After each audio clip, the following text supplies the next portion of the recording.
What's going on, everybody? How's it going? Happy Sunday. Hope you're all doing really well. Let's get this up here on the screen. So yeah, we're gonna continue our giveaway. We got that treasure chest giveaway today. Hope everybody's doing good. I got a couple things here that I need to do. Just got back from a trip late last night, so I'm a little not quite ready yet. But sorry, I forgot I need to do one more thing on my database before we can get this going here. So Mimetics, give me one moment here and we'll get this set up. And then the giveaway will be open and ready to go. Oops, that's not what I want. Go back. Hope everybody's doing good. Happy Sunday to you, wherever you are around the world. There it is. We're going to duplicate this. And I need to rename this to be 2023 02 26. All right, Mimetics, try the bang giveaway again, and it should register your giveaway entry there. Hey, Bets, good to see you as well. Yeah, hope everybody's having a good Sunday so far. Okay, yep, there we go. All right, so that worked fine. All right, so a couple things about the giveaway. We're gonna have some fun with it today. I need to find an envelope. I'll be right back.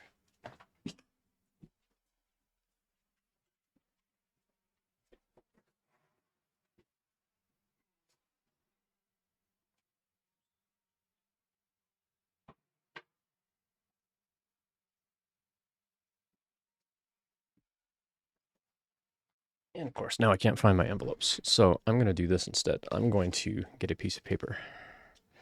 I'm going to get two pieces of paper. Because on one piece of paper, I'm going to write down what's going to be in said envelope. And the second piece of paper is going to be a list of names. Pen. All right.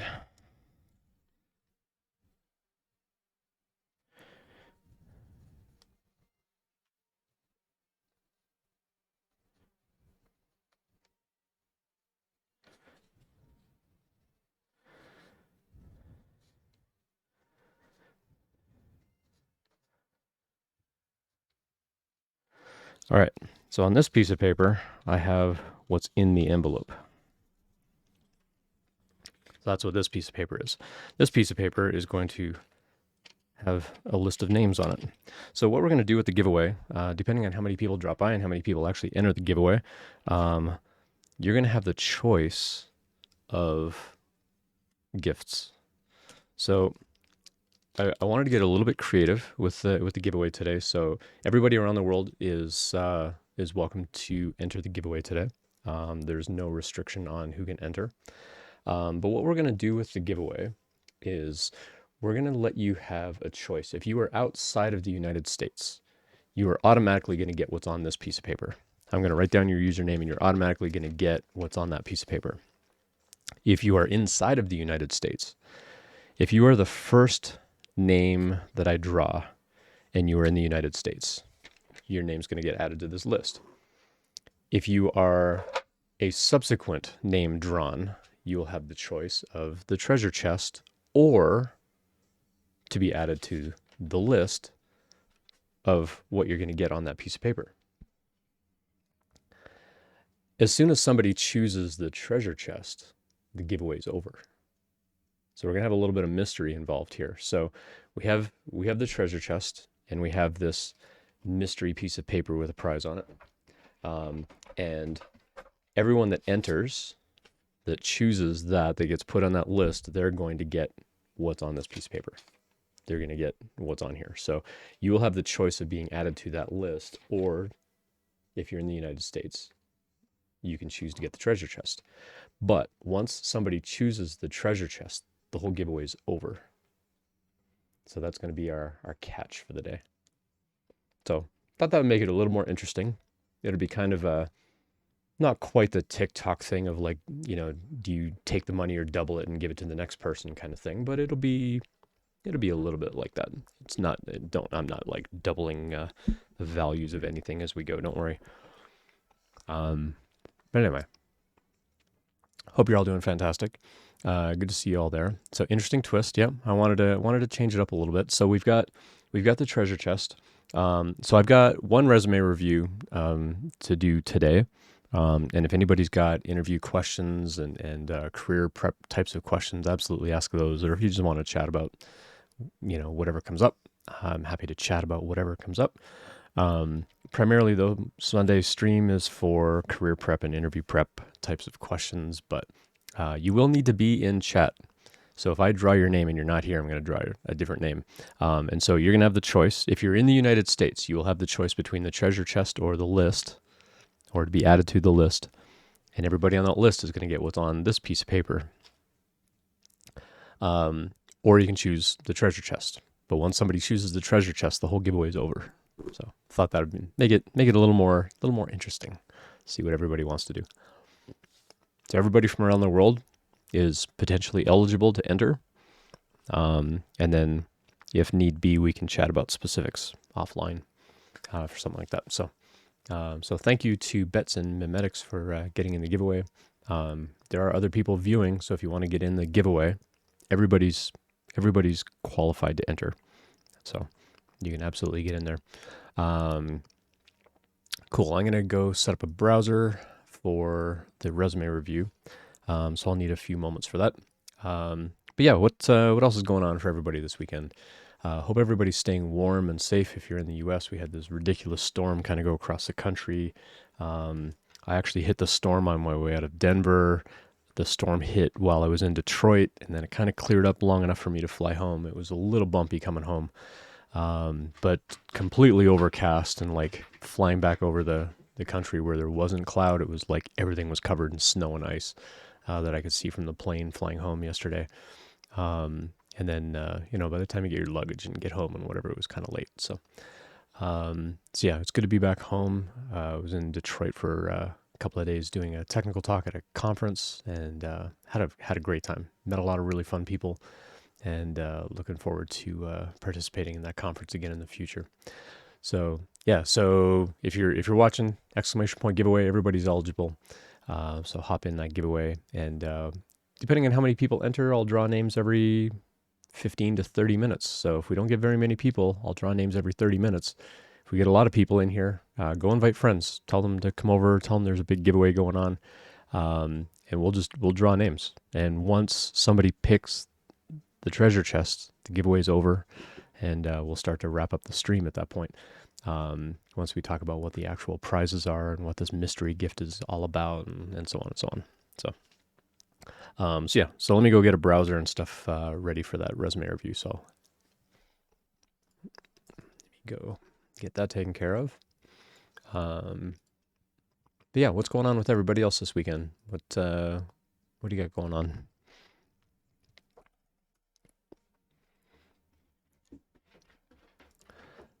Let me see. I can do the history thing. There we go.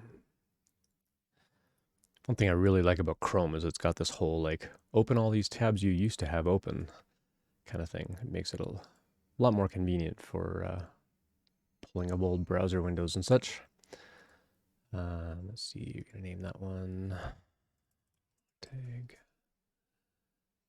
All right, here we go. Cool. So I've got 2 resume reviews to go through. Let's see, one of them is public. Actually, both of them are public. So we've got 2 public resumes to go through. So that'll give us some content for today. Let me go download each of those.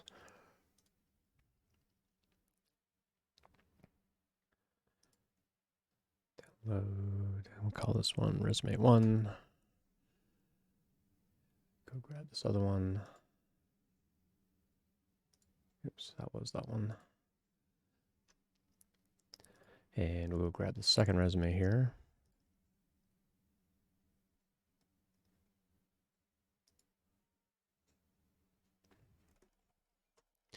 All right, we'll pull those over to here.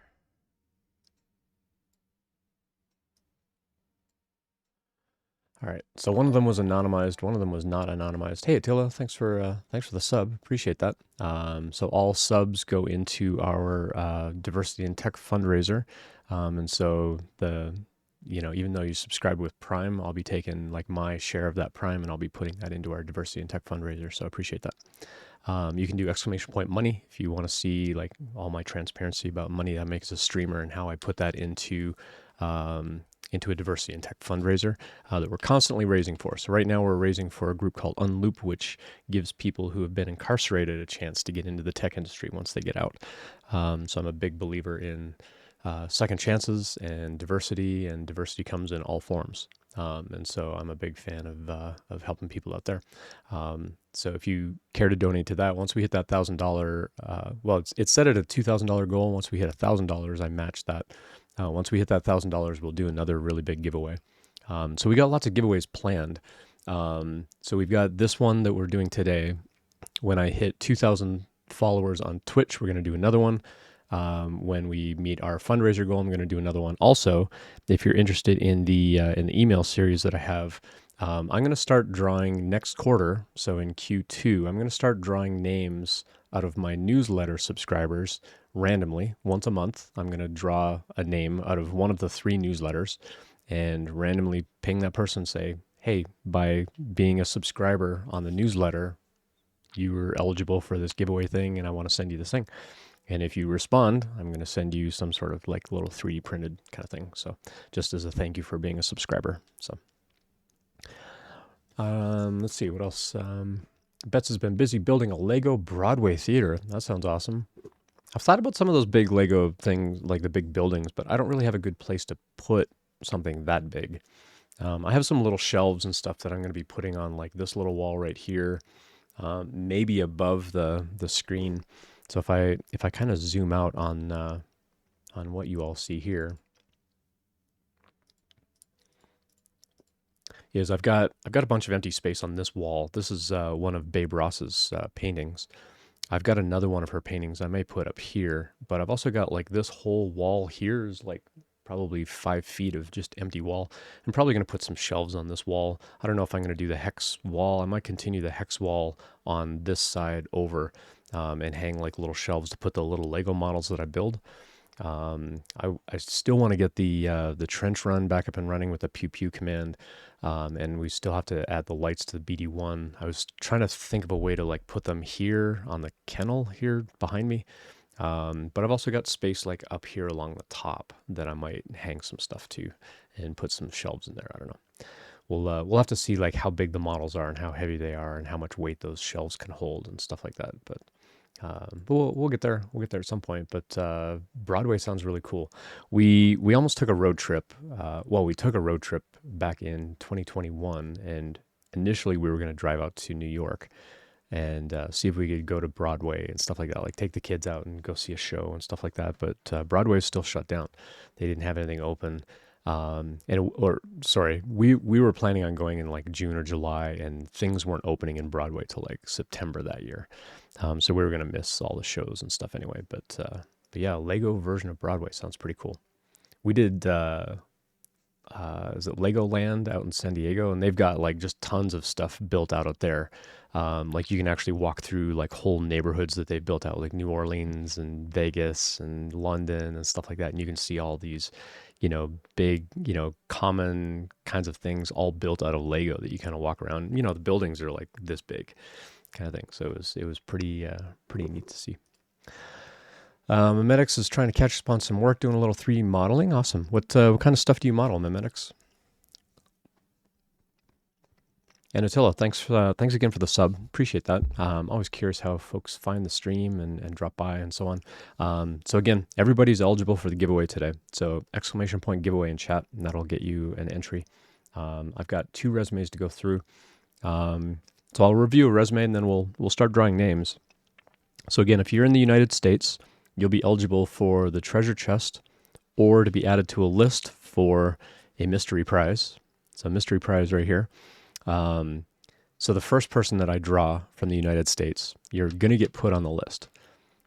Subsequent people from the United States, you will get to choose between being added to the list or the treasure chest. Once the treasure chest is chosen, the whole giveaway is over. So there's a bit of a twist. Everybody on the list gets a mystery gift. So that's the other interesting thing. So there's kind of incentive to like have lots of people win if you continue to get added to the list. So depending on how many people come by, hey Tiff, thanks for dropping by. Everybody, go give Tiffany a follow as well. Let me go find a chat window and do a shout out for Tiff Bites. Also, really great stream. Covers a lot of different kinds of topics about working in tech. Also does things like resume reviews and so on. So let me go get over to a chat window here.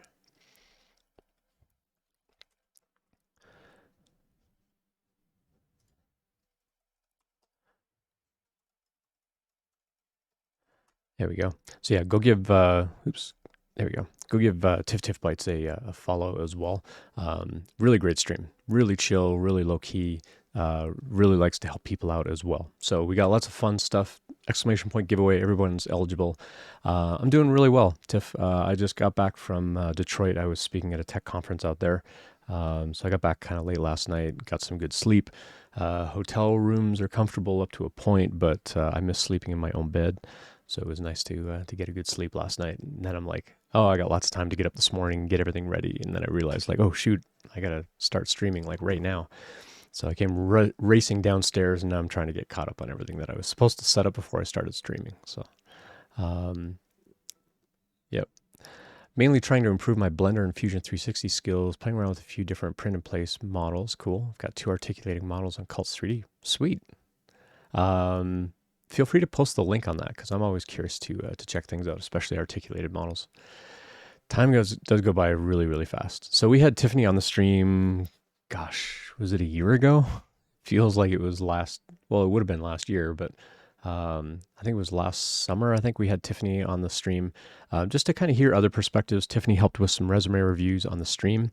And it's always really good to hear other people's perspectives on what goes into a resume, because Tiffany and I have both been hiring managers. And so we look for slightly different things. And it's good to hear those kinds of perspectives from different people to know that there's no one way to write a resume, because whoever's reading the resume, they're going to be looking for slightly different things. And so it's really important that you hear a lot of opinions and a lot of advice on how to build a resume. So the resume reviews I'm doing today, again, just going to be my side, my opinion, but go hit up Tiffany as well. Ask Tiffany for resume reviews too, because getting that extra perspective from people is really important. So once you hear a lot of opinions, you can kind of form your own on this is how I want to make my resume. The other big giveaway that we've got going on is going to be on March 14th, what we call Pi Day, so 3.14. I'm going to enable that little drop parachute game on that day, and I've already taken that afternoon off. They approved to give me that afternoon off, and I'm going to stream that afternoon. And what I'm going to do is I'm going to enable that drop game, and we're just gonna chat about whatever random stuff, or I'll do some live coding, or whatever happens to come along. We'll chat about everything, or maybe I'll build some Lego. But if somebody can drop and land for 3.14, I'm gonna buy you a Raspberry Pi. I'm gonna be eating lots of pie. I'm gonna have like bit redeems and things like that to get a pie in the face once my kids get home from school that day. So we'll have some fun. So that's going to be on March 14th. So we'll be doing some giveaways. The whole month of April, we'll be doing the 3D printed giveaways like we've done in the past, where we'll do like some kind of articulated toy or some sort of 3D printed toy that we'll send out to people. And that's really to put a push on the fundraiser and the donations and things like that. So that'll be in April. So we got lots of giveaways coming up. If you want to check out kind of the full list, you can go check out our Discord community. You can go check that out over there. The announcements channel, I kind of outline in there what all the different giveaways are going to be. So if you want to come by, should be a lot of fun. Thanks, Mimetics, for dropping that link. I'm going to go bookmark that right now and go check that out a little bit later today. All right. So Betts is building the Broadway in honor of Phantom of the Opera closing. It's my favorite musical. My sister really loved that one. She actually bought the the LP album of that back in the day, back in the mid '80s, late '80s, and listened to that thing over and over and over and over. She loved that Phantom of the Opera album. And now when I hear it, of course, I've ended up learning the songs just from hearing them around the house, like all day, every day kind of thing. My favorite that I've seen is probably Evita. I really like the Evita Broadway play. If anyone remembers Stomp, it was this like big percussion kind of thing. Stomp was a lot of fun. Stomp was a really fun, interesting, like everyone's like banging on garbage cans and just plastic bags, like whatever they had. I've seen that one 3 times, so that was great. I don't know if it's still running. They made like a Netflix version of it, which is pretty good. It's not nearly the same as being there in person, but all right. Well, let's go do a resume review, and then I'm going to start drawing names. So feel free to do Bang Giveaway in chat, and everyone in the world is eligible to enter. I'm only going to be shipping the treasure chest within the United States, though. So keep that in mind as we go, and you will have the choice of being added to a list for a mystery gift, or if you're in the United States, you'll have the choice of the treasure chest. But once somebody chooses the treasure chest, then the treasure has been found and the giveaway is over. The entire giveaway will be over at that point. And I'm not going to tell you what the mystery gift is until the giveaway is over. So that's the other catch. There's all kinds of mystery involved here. And so you will have the choice of being added to the list or the treasure chest if you're in the United States. If you're not in the United States, you'll automatically be added to this list. And basically everybody on this list is going to get this mystery gift. So I've written down what this mystery gift is. Everyone on the list is going to get that mystery gift as we go. So Stomp and Blue Man Group were pretty fun. We also saw Blue Man Group. It was really, really fun. Stomp still tours. I got to check that out. I really want to go see it. I actually want to take my kids to go see it if we can find Stomp live again, because it's a really, really good show. It's a really, really fun show. Everyone on that list is going to get the mystery gift. So I've already written down what that mystery gift is. So everyone on the list gets the mystery gift. Only one person's going to get the treasure chest. And once somebody chooses the treasure chest, so you have to be in chat because you have to tell me whether you want to be put on the list or whether you want the treasure chest. As soon as somebody chooses the treasure chest, the whole giveaway is over at that point. So, all right, so let's get over to this screen. I'll go find my browser. There we are. All right, so here's the first of 2 resumes that we're going to review today. And then we will we'll start drawing names after this first resume review. So let me go find the notes for this one. So they acknowledged that everything that was on it was okay to show as is. They didn't want to anonymize anything else. So they're looking for an internship or an entry-level, junior kind of level role for React, JavaScript, TypeScript, front-end, back-end, full stack. So, I mean, they're looking for a lot of things. Sorry, they said this was going to be a private one, not a public one. My apologies to Gerard. So let me close that one down. And we will go over to our anonymous one. So apologies to Gerard for that. I'll make sure that gets scrubbed out of the video later. All right, so resume reviews. So this one is meant to be a public one. So they actually provided a link to a job that they're targeting. So I'm going to go pull that up. And while that's coming up, they're looking for an internship role. And everything on here is okay to show as is. And so they were looking for a software engineer, full stack kind of role, remote, full-time remote. Full stack engineer, you're going to drive implementation of our core user-facing app. Our current tech stack is a modern, rich front end built on React, TypeScript, and WebGL on the front end with a primarily Python backend. So this is a full stack role. So they're going to need React, TypeScript, and Python, maybe WebGL. Machine learning projects involve many people and the right product to understand. So what you're going to do, what you should have. So 2 years of experience, demonstrated skills with JavaScript, and at least one modern framework of Vue, React, Angular, bonus points for production Python. Experience with highly interactive or data-intensive web apps, the ability to work in an unstructured, self-directed environment, a love for building, especially novel product experiences, care and empathy for users. We only exist to make our customers successful. And you should have a bachelor's degree in computer science or related field or equivalent industry experience. But they don't say what's equivalent. Some companies will actually go and say, every 2 years is worth a year of university experience kind of thing, which is not true. It should definitely be the other way around. Okay, so they're looking for a full stack role where they need some front end and some Python. So we've got a lot of different skills here where they're actually listing out the number of years that they've used each of these technologies.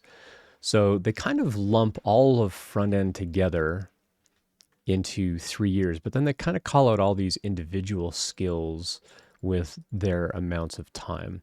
I would probably also do the same here. There's also no extra space between the skills block and the projects block. The skills header is not capitalized, projects is, work experience is, and you've got some space in between here. Volunteer work is all caps, and you've got space in between all these things. And so I would probably want to stay consistent with this, where they put the skills in all caps, but they have some space in between the skills block and the projects block. Me personally, I'd probably get rid of these vertical or the horizontal lines. I don't think that those are really necessary. But this kind of looks all over the place. Like the way that they've written this out, having the 3-column layout here really spreads this stuff out. And I think that they could have done a little bit better job if they had isolated each of these into individual skills, even if they put 3 years on each of those. I think they probably could have gone to like 4 columns or even just a list of 3-year skills and put HTML, CSS, JavaScript, Python, and then 1-year skills. They could have like Node, Mongo, Express, TensorFlow, and so on. Where I think you could give a better representation of which skills you've got more experience in. But let's go over the projects here. So Kinder Horror, they kind of give us a bit of the tech stack here, a web app that offers reviews, trailers, recommendations for horror films where no animals are harmed. Okay. Oh, Kinder Horror, not Kinder Horror. Saw a need to create an app that recommends horror films that are enjoyable without being cruel. Okay. Taught myself full stack development to create a database and web app. So I probably would take out the words that you taught yourself and just say full stack development. The fact that you learned it on your own, it does show them that you have the ability to go learn something new on your own, that you don't have to go sit in a class to go learn the thing. But I think you could just say solo project on here and not necessarily call out that you taught yourself. Happy whale Kegel competition, machine learning that identifies specific whales and dolphins by their fin image. Interesting. All right. Worked with a partner in Argentina. Okay. High prediction accuracy. I would probably want to see some statistics about how accurate you got this. Because to just say it had high accuracy, it's like, okay, but how high is high? That's like saying, I'm an expert in Python. Well, are you really, or are you just an expert in what you do know about Python? Like, are you an expert in all things Python, or are you, the stuff that you are expert level? So by saying high prediction accuracy is like, is it high according to your standards? Is it high according to someone else's standards? I would want to see like 88% or 93% or something. Like, throw a percentage on here with the accuracy. I think you should leave Tim Robinson Discord chatbot. Okay. To spread humor and ward off loneliness. Okay. Train the model on custom-built data frame of dialogue scraped and cleaned from XML and SRT caption files. Interesting. All right. All right. So a lot of different projects in here. Again, showing lots of different technologies and so on. One thing I'd probably do is make sure that you're naming JavaScript with a capital S and make sure that that's consistent on the page, because that will stand out. Now, they're looking for someone who has React, TypeScript, WebGL, and Python. You probably want to list JavaScript first and say it's JavaScript plus HTML and CSS, because you want to look like a JavaScript developer.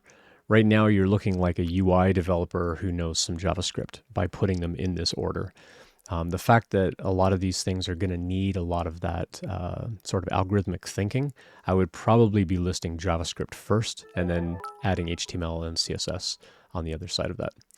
Hey, Tiffany, thank you for the 1,000 bits. Oh my gosh, thank you. For the pies later. Awesome. Appreciate that. That's gonna be fun. So I'm gonna eat shepherd's pie. I'm gonna try to make a key lime pie to eat, and then we're gonna have some sort of bit redemption or donation redemption for my kids to like slap a pie in my face when they get home from school, and we'll just queue it up over the afternoon. When they get home, they'll just like hit me with a bunch of pies, however many pies we have queued up.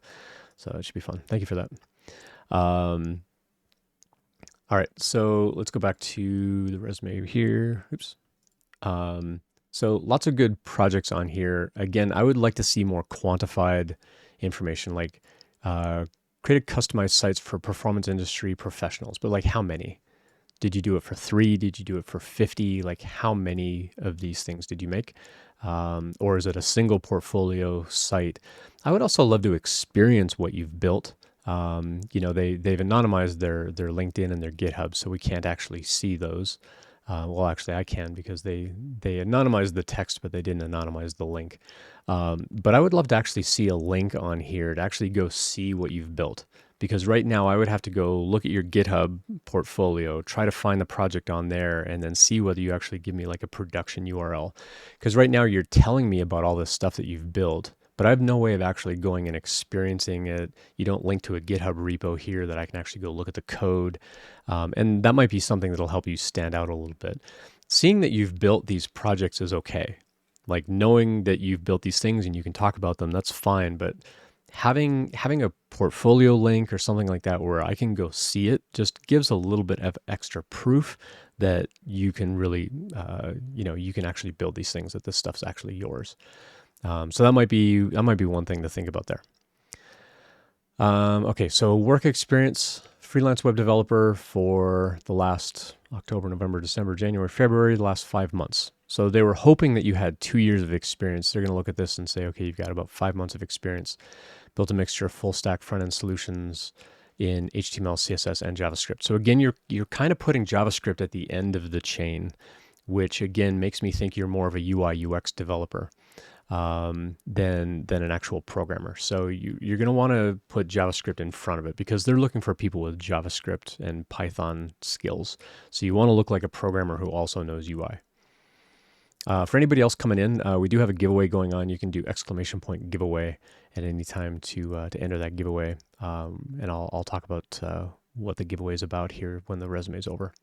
And then you're giving me a lot of information about previous work experience, which is not technical in nature. And so it's good that you're showing a lot of this information, but because it's not technical in nature, it's less relevant. Not to say it's not important, but you probably don't need to give me like 2 or 3 bullet points for each one of them. You could probably just give me a single bullet point on these because it's not technical.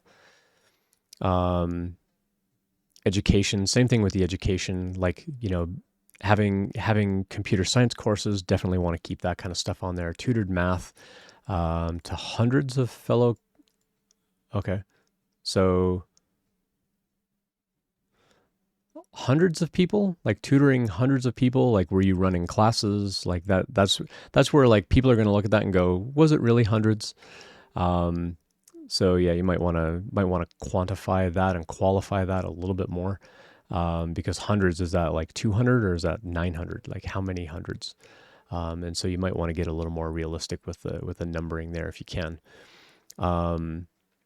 So the education here, shows a lot of really good analytical thinking and so on. And then you've got all your free code camp, 100 devs and so on.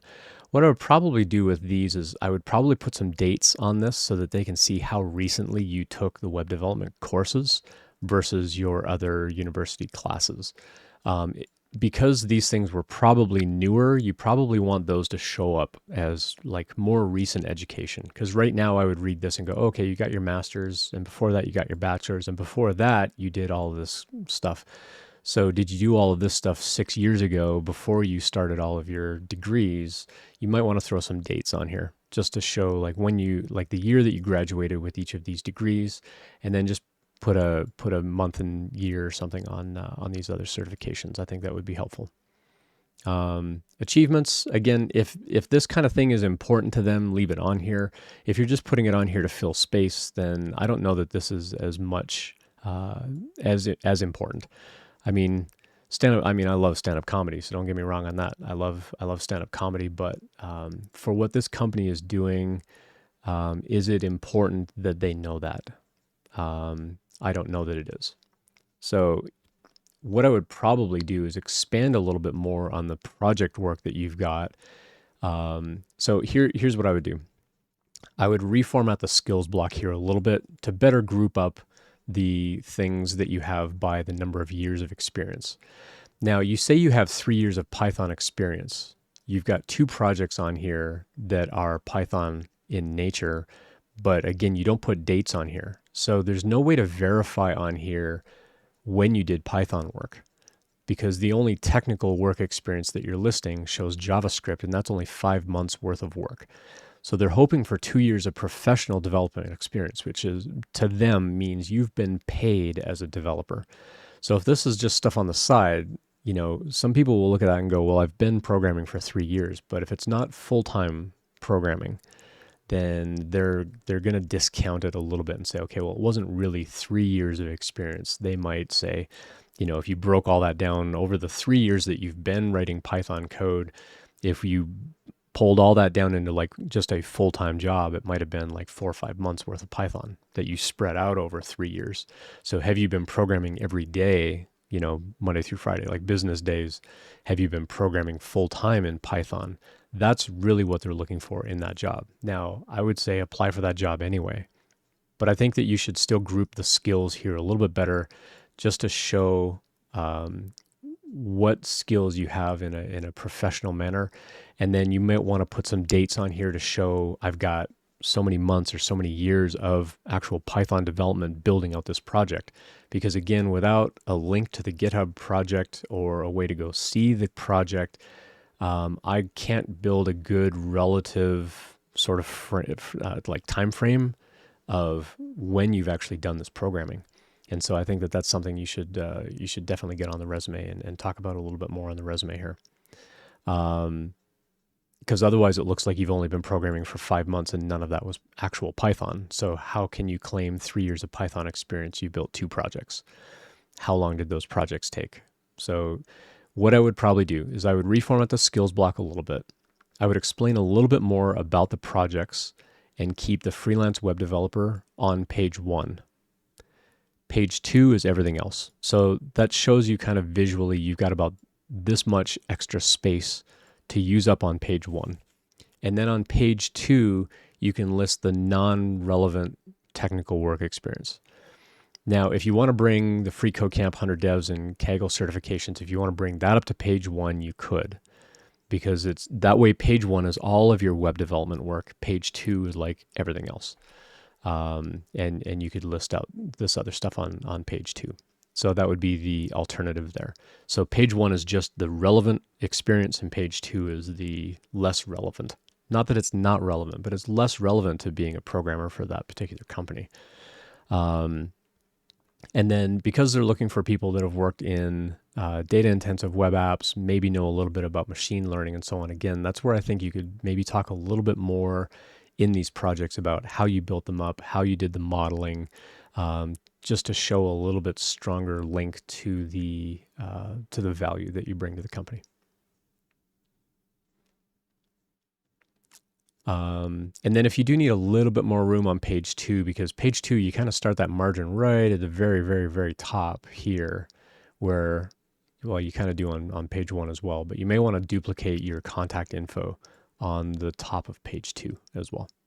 And that'll help fill out a little bit of space there.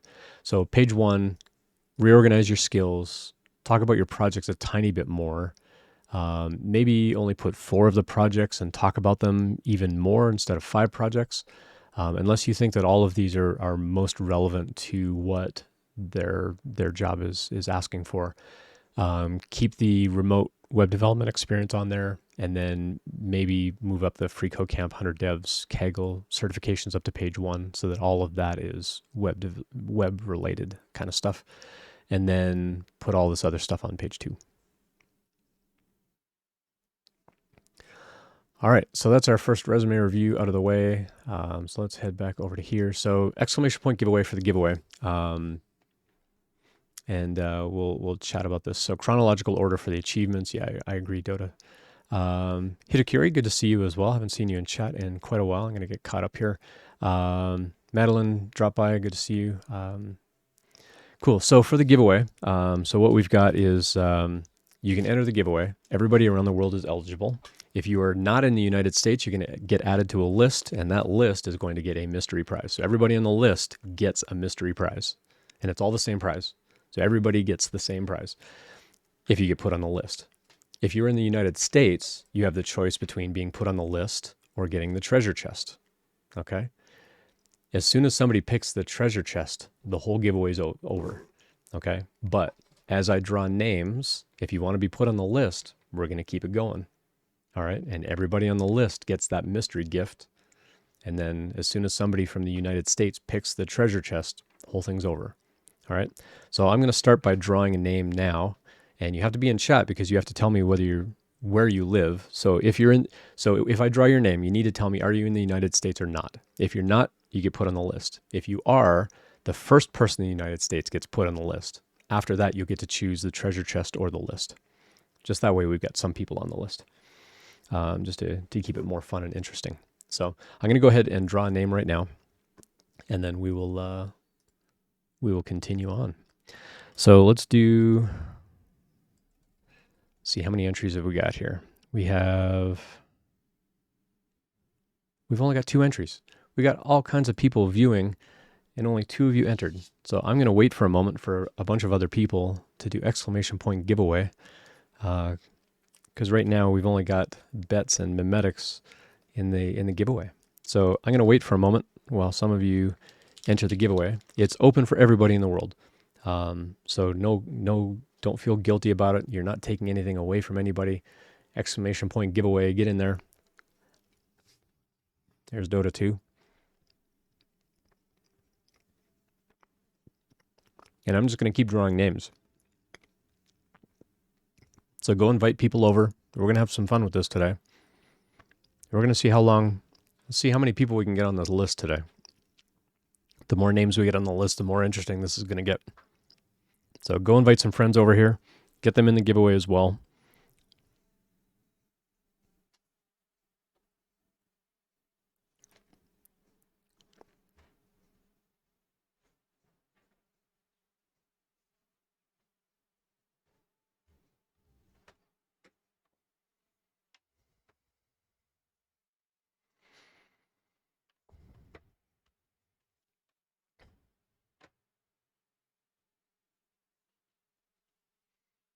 All right. So we want to get a bunch of people in that giveaway. So go invite some friends over, and get them to enter the giveaway as well. And we're gonna have some fun with it today. So we'll stream for a little while. I've got one more resume to go, or actually no, I thought I had 2 resumes, but we ended up only having 1. And so if anybody has a resume that you want reviewed, we'll review them for free.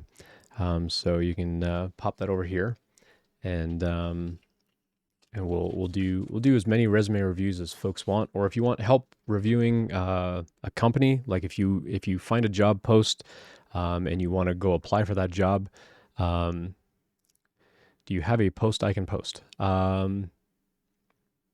mean, I think if you go look at my Twitter history, go find me on Twitter, same username on Twitter.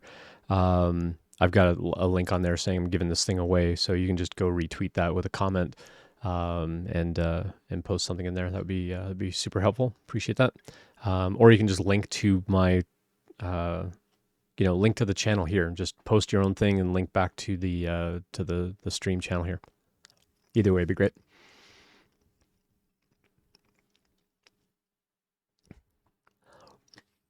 All right. So what I think I might do is I'm going to go back to this screen.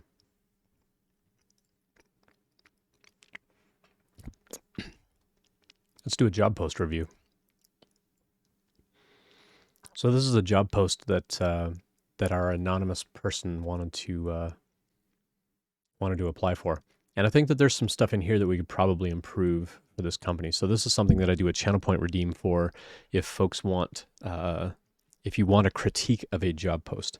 So let's go through this and let's critique what this job post is asking for. So it's looking for a full stack engineer. It's a full-time remote role. You'll drive development of our core user-facing application. So mostly doing React, TypeScript, WebGL on the front end and a Python on the back end.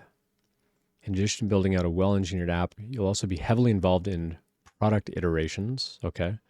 Which means you're basically going to be going through like the feature planning and rolling out features and things like that. Machine learning projects involve many different people, researchers, engineers, product managers, operations, and so on, and the right product will understand and support everyone involved.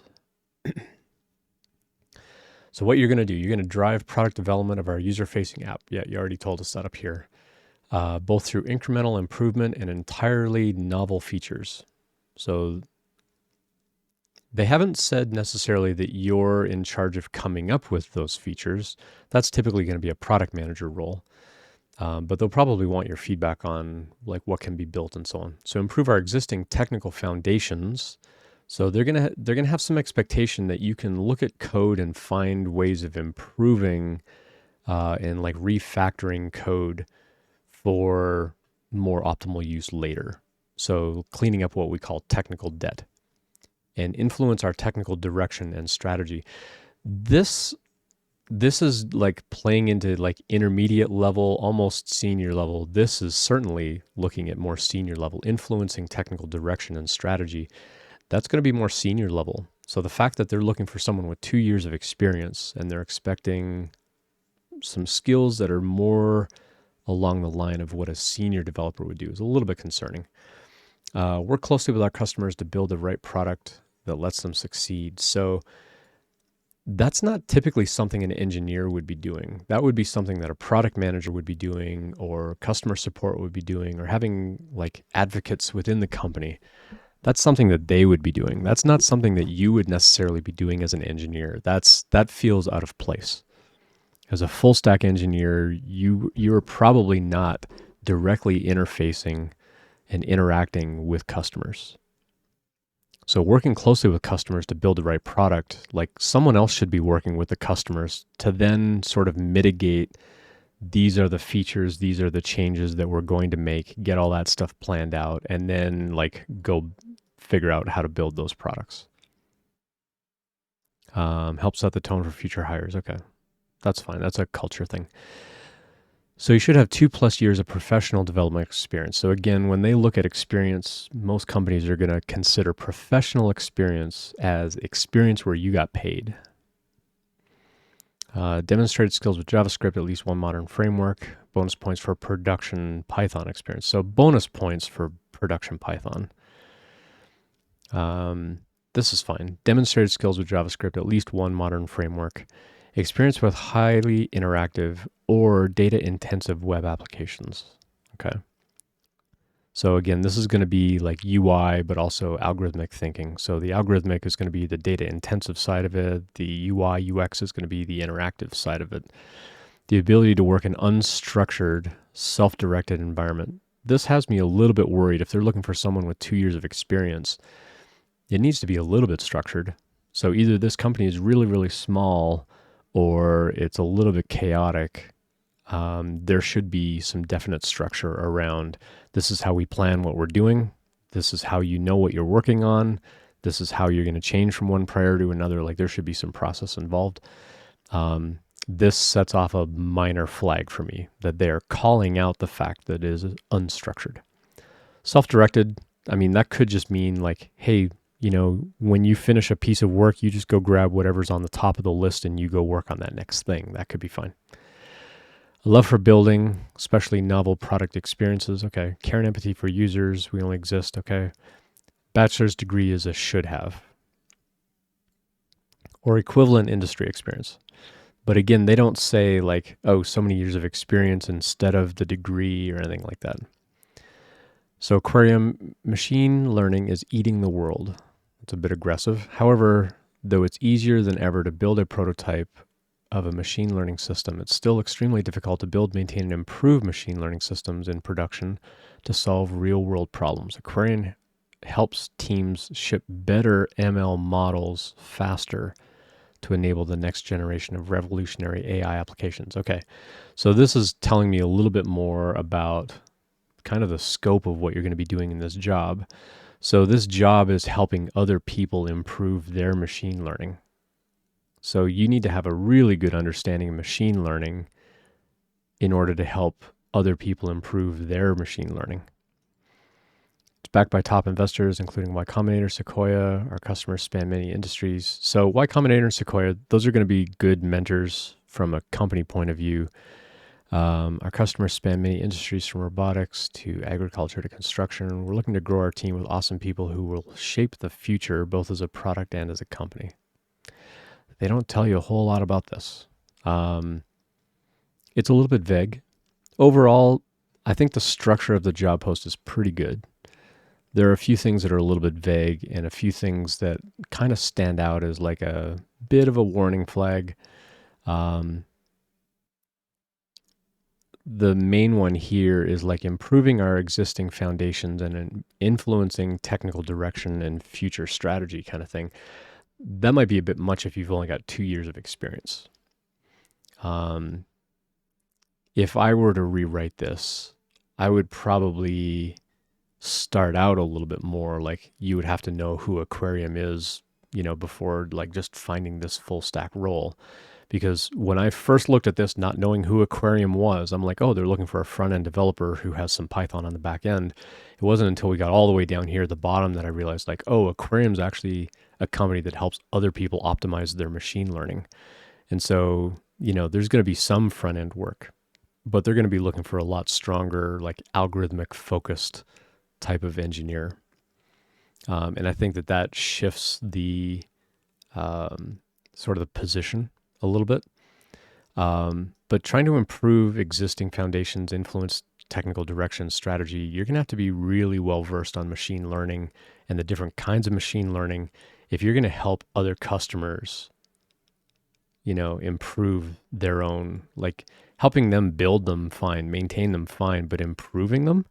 That means you have to understand their machine learning modeling well enough to know what they can improve. And that's going to be tricky if you've only got 2 years of professional experience. That could be a tricky sort of thing. So yeah, I'd be a little bit concerned about this. Work closely with our customers. Okay, so now I understand a little bit more about what this is about. But again, even as an engineer, you wouldn't necessarily be working directly with customers. And the fact that they're calling it unstructured worries me a little bit for somebody coming in that's still relatively new, especially for the resume that we reviewed where they only had 5 months of professional experience. Stepping into an unstructured environment could be pretty jarring, where you're kind of left on your own and you might have to figure things out on your own. That's not going to be a great feeling for somebody new in the industry. You definitely want that strong mentorship.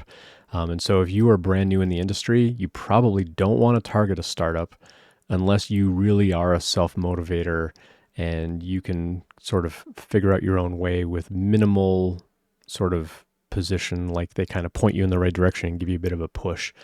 You probably want to stay away from startups if you can. You probably don't want to go into startups too early. Let's take a look at chat here. The part that would worry me is the wording. As a dev, I would actually prefer someone else is in charge of the feature development decisions. Yeah, same here. The second one is senior for sure, if not higher. Sounds like a startup. Yep, absolutely. Especially if they are backed by Y Combinator, they're a startup incubator. No tech stack really, like are they looking for Flask or Django? So, I mean, if they're doing machine learning, that's really what they're getting into Python, is they're probably in the machine learning libraries and so on. Differentiating between full stack versus front end versus back end would be cool. I think with this one though, the idea that it's full stack is you're probably building out the platform where they're actually like putting in their, like what it is they want to do machine learning about, and then trying to figure out how they're like building that model and training that model, and how are they uploading what they want to train, how they're training it, how quickly they're training it, what the results of that training are, all that kind of stuff. Bets post some invites. I appreciate that. So let's go through. We'll draw our first name here. So we'll do giveaway daily. And we'll see if this works this time. Drum roll, please. I used to have a drum roll on here. All right, Bets. So you were the first person in the United States, so you're getting added to the list.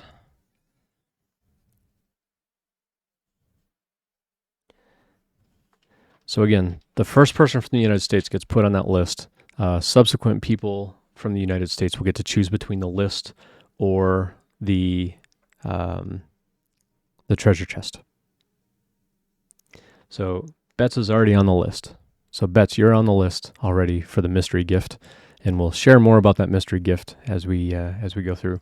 So congrats on that. We'll draw more names as we get more people entering. So we got quite a few people dropping by that are hanging out in chat that have not entered. So everyone's eligible. So do ! giveaway in chat, and we'll get you in the giveaway. Everybody around the world is invited to enter the giveaway.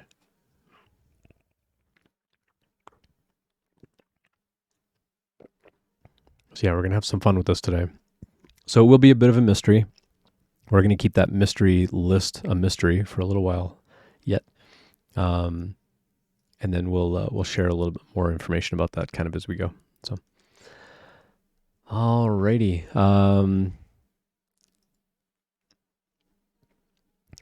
It'll be fun. It'll be fun for sure. I wanted to put a bit of a twist on the giveaway instead of just, okay, here's the giveaway and it's over and then everybody leaves. I wanted to put a bit of a twist on it and see how many people actually want to choose to be on the list versus having somebody pick the treasure chest right away and then it's over. So as soon as somebody picks the treasure chest, the whole giveaway is done. But until then, you can get added to the list with Bets from the USA, and everyone on that list is going to get the mystery gift, and then we'll go from there. So it should be pretty fun. So get in on the giveaway. There are a lot of people viewing that are not in the giveaway, so feel free to join up there. You actually wanted to be on the list anyway. All right. So yeah, you got like door number 1 or door number 2, right? So you get to pick. I realize most of you may not be old enough to understand the reference between door number 1, door number 2. It was an old game show where you got to pick between, like, you know, what was behind door number 1, door number 2, door number 3. And it was always like really goofy stuff. Like door number 3 was like a billy goat, or door number 2 was like a brand new car, and door number 1 was like a stove or something. So switch the doors, the famous math problem. There is, yeah. You know, do you stay with that prize, or do you choose something else because the person asking you if you want to change, they know what's behind the other door. So they'll say, do you want to keep that one, or do you want behind what's door number 3? They know that the goat is behind door number 3. So do you stay with your choice? Do you pick the other one? You can have all kinds of interesting fun with that. What was that game show? Was it Let's Make a Deal or something like that? I think it was Let's Make a Deal. They would do door number 1, door number 2, door number 3. If you switch the doors after door 1, you have a higher chance. It's a solved math problem that tricked everyone. Yeah, sounds about right. Yeah, lots of really good game shows. Like back in the 70s and 80s, there were a lot of really good ones back then. What was the one with no whammies? They had like these little animated gremlins or whatever that, you know, that would come out on the screen. You know, it was like, you know, big money, no whammies. Good times, good times. Let's see. Cool. So if anyone else has like interview questions or job posts, things like that, the Monty Hall program. Yeah, it was Monty Hall and Let's Make a Deal. Yep. So Monty Hall was like the game show host for long time. I grew up watching like Price is Right and Let's Make a Deal and like whatever this no whammies thing was. I think the no whammies one, I think that was a Canadian game show. I don't know if it was here in the States. For some reason, it strikes me as being a Canadian game show. Press your luck. Thank you. Yeah, that was the one. Was that Canadian only? No, it was American. Okay. Bill Carruthers. Yep. That was a long time ago. 1983. 761 episodes. Actually, no more than that. 761 plus another 39. So they had 800 episodes across 2 networks. Yep. Try to answer trivia questions correctly to collect spins on a game board where they can win cash and prizes unless they land on a whammy, which takes away the player's loot. The contestant with the most accumulated cash and prizes at the end of the show is the winner. That's right. Big money, no whammies. That's what they always aimed for. Yeah, good times, good times.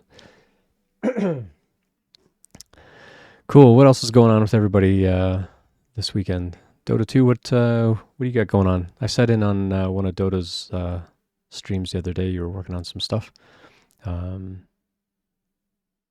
What else has been going on? Not many of you chatting. Got over a dozen of you in chat right now, but not many people actually talking. So feel free to say hi if you're there. Get in on that giveaway. Always happy to give stuff away. So we only got 3 people in there so far. So let's get some more people in there.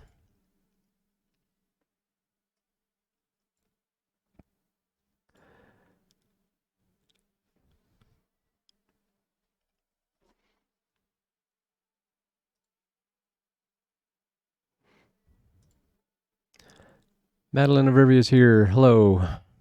Good to have you dropping by. So Madeline also streams, does a lot of streaming around coding and 100 devs and stuff like that too. I keep getting gout on I'm able to walk and wanting to code. I'm sorry. I used to have gout quite a lot. What I found for me is it was shellfish. Eating too much shrimp really made the gout flare up. So I avoid shrimp. I have it like once in a while now, and I'm fine. But Mimetic says, I'm new to the stream. Do you do exclusively software dev resume review, or do you review for other software roles like product management, engineering, other industries? So I can give my perspective on just overall how to build a resume and what goes into a resume, cover letters, all that kind of stuff, job posts. I've been a hiring manager. I've been in the tech industry for 27 years, a lot of different kinds of roles. So I can speak to like DevOps, product, engineering mostly, developer relations, all that kind of stuff. So yeah, if you want a resume review, I'm happy to do that. You can send it over to this link, and I'm happy to take a look if you like. The last resume seemed pretty good for a junior role. It did for an entry level role. It was a good resume for sure. I think they could reorganize the skills a little bit. Really, so to kind of answer what Memetics is asking, when it comes to building a resume, no matter what industry it's for, no matter who it's for, no matter what the role is, you need to convey in a hurry, this is the value that I bring to your company. If you can't convey that in a simple, easy to find way, your resume is going to get passed on. When we are scanning resumes and looking for people to call, we're literally like, when you hear people say like, oh, they spend like 10 seconds or less on your resume, it's because they're taking a glance at it and looking really quickly to say, is this somebody that I should call? Yes or no. That's all they're looking for is, should I call this person? If they find relevant keywords visually and it seems like you have the kind of background that they want, you're going to get put on the call list. Otherwise, you get put on the maybe pile or maybe the no pile. And then from there, when they're actually ready to call you, that's when they're going to take a much closer look at your resume. And they're going to spend more like 30 seconds to 60 seconds kind of scanning over the resume. And then while they get you on the phone call, they're literally looking at the resume in really fine detail. Tell me about this, tell me about this, tell me about this. That's most of the time, that's what happens in the scanning and screening process. Is right before I call you, I'm doing like another 1 minute, kind of thing. Or whatever that first contact is. So it's not necessarily like, hey, let's have a phone call on Tuesday, and that's when I'm doing the 60-second scan. Once I get my list of people that I think these are the people that I want to call, I'm going to spend like another 60 seconds going through and kind of re-scrutinizing, like, is this really somebody that I want to call? And then they're going to make a determination like, I don't really see what I'm looking for. I thought I did. They got some keywords, but maybe they don't have the right kind of experience, or we really need them to have a degree because they think they need to have a degree, but you don't. For most engineering jobs, you don't have to have a degree. But for other roles, you might need to have a degree. You might need to have like a certain kind of license or classification or something like that. And so they're going to look through a little more finely to make a determination of, yes, this is somebody that I want to email to set up that phone call. And then during that phone call, that's when they're going through the resume on the phone with you saying, tell me about this, tell me about this, tell me about this. That's when they're actually reading it like word for the first time. Other than that, they're just scanning over the resume and skimming it and looking for information about, could you potentially bring value to my company? And if so, what is that value?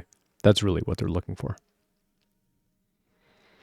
And so whether it's a sales role, a developer relations role, customer support kind of role, whether you're applying for a trade skill, like they just want to see in a hurry, What have you done? What value are you bringing? How do you talk about that value? And is this something that, we actually are going to find valuable here? If so, yeah, we'll get that phone call going, and then it's up to you then to actually pass the interview. But once that's through, then you should be getting the job at that point.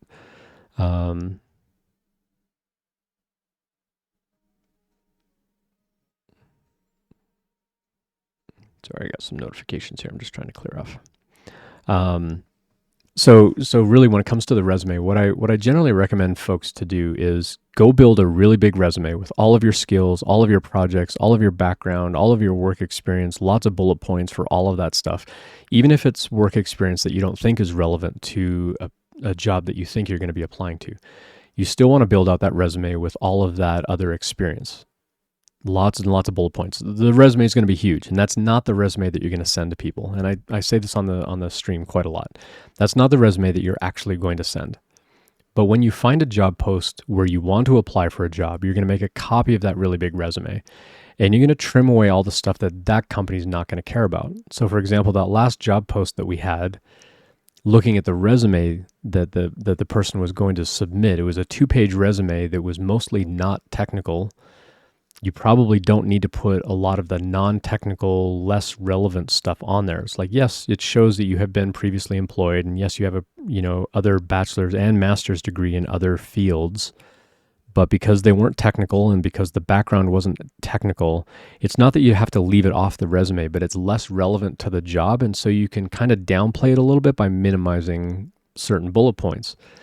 Now, for some companies, like if we were to go back and take a look at that resume, let's go back and take a quick peek at it here. If we go back to the resume, for example, and look at their background, if they were looking for something like planned and taught, courses and things like that, if they were looking for somebody who could build technical workshops and execute technical workshops, I would absolutely be leaving a lot of this stuff on the resume, because that would be highly relevant to a role where they're expected to put together a workshop and teach people, how many different programs have you built? Like, this person might actually qualify for like a developer relations type of role where they're putting together technical talks and tutorials and workshops and technical documentation. If the person felt that they were outgoing enough and felt like that was a sort of a career path they wanted to pursue, coming out of a teaching background is actually really good for that. Advisory board member, trans community needs in healthcare. Okay, develop practical recommendations for increasing accessibility based on data. Okay, so data-driven decision making. Collaborate with medical staff to create inclusive provider education material, deliver inclusive care. Okay, so watch out for spelling. Generate and maintain spreadsheets for tracking inventory, orders, other data. So again, this is like office operations. So that wouldn't be as applicable for a developer relations role or as a software developer role. So you don't really need to talk about this point.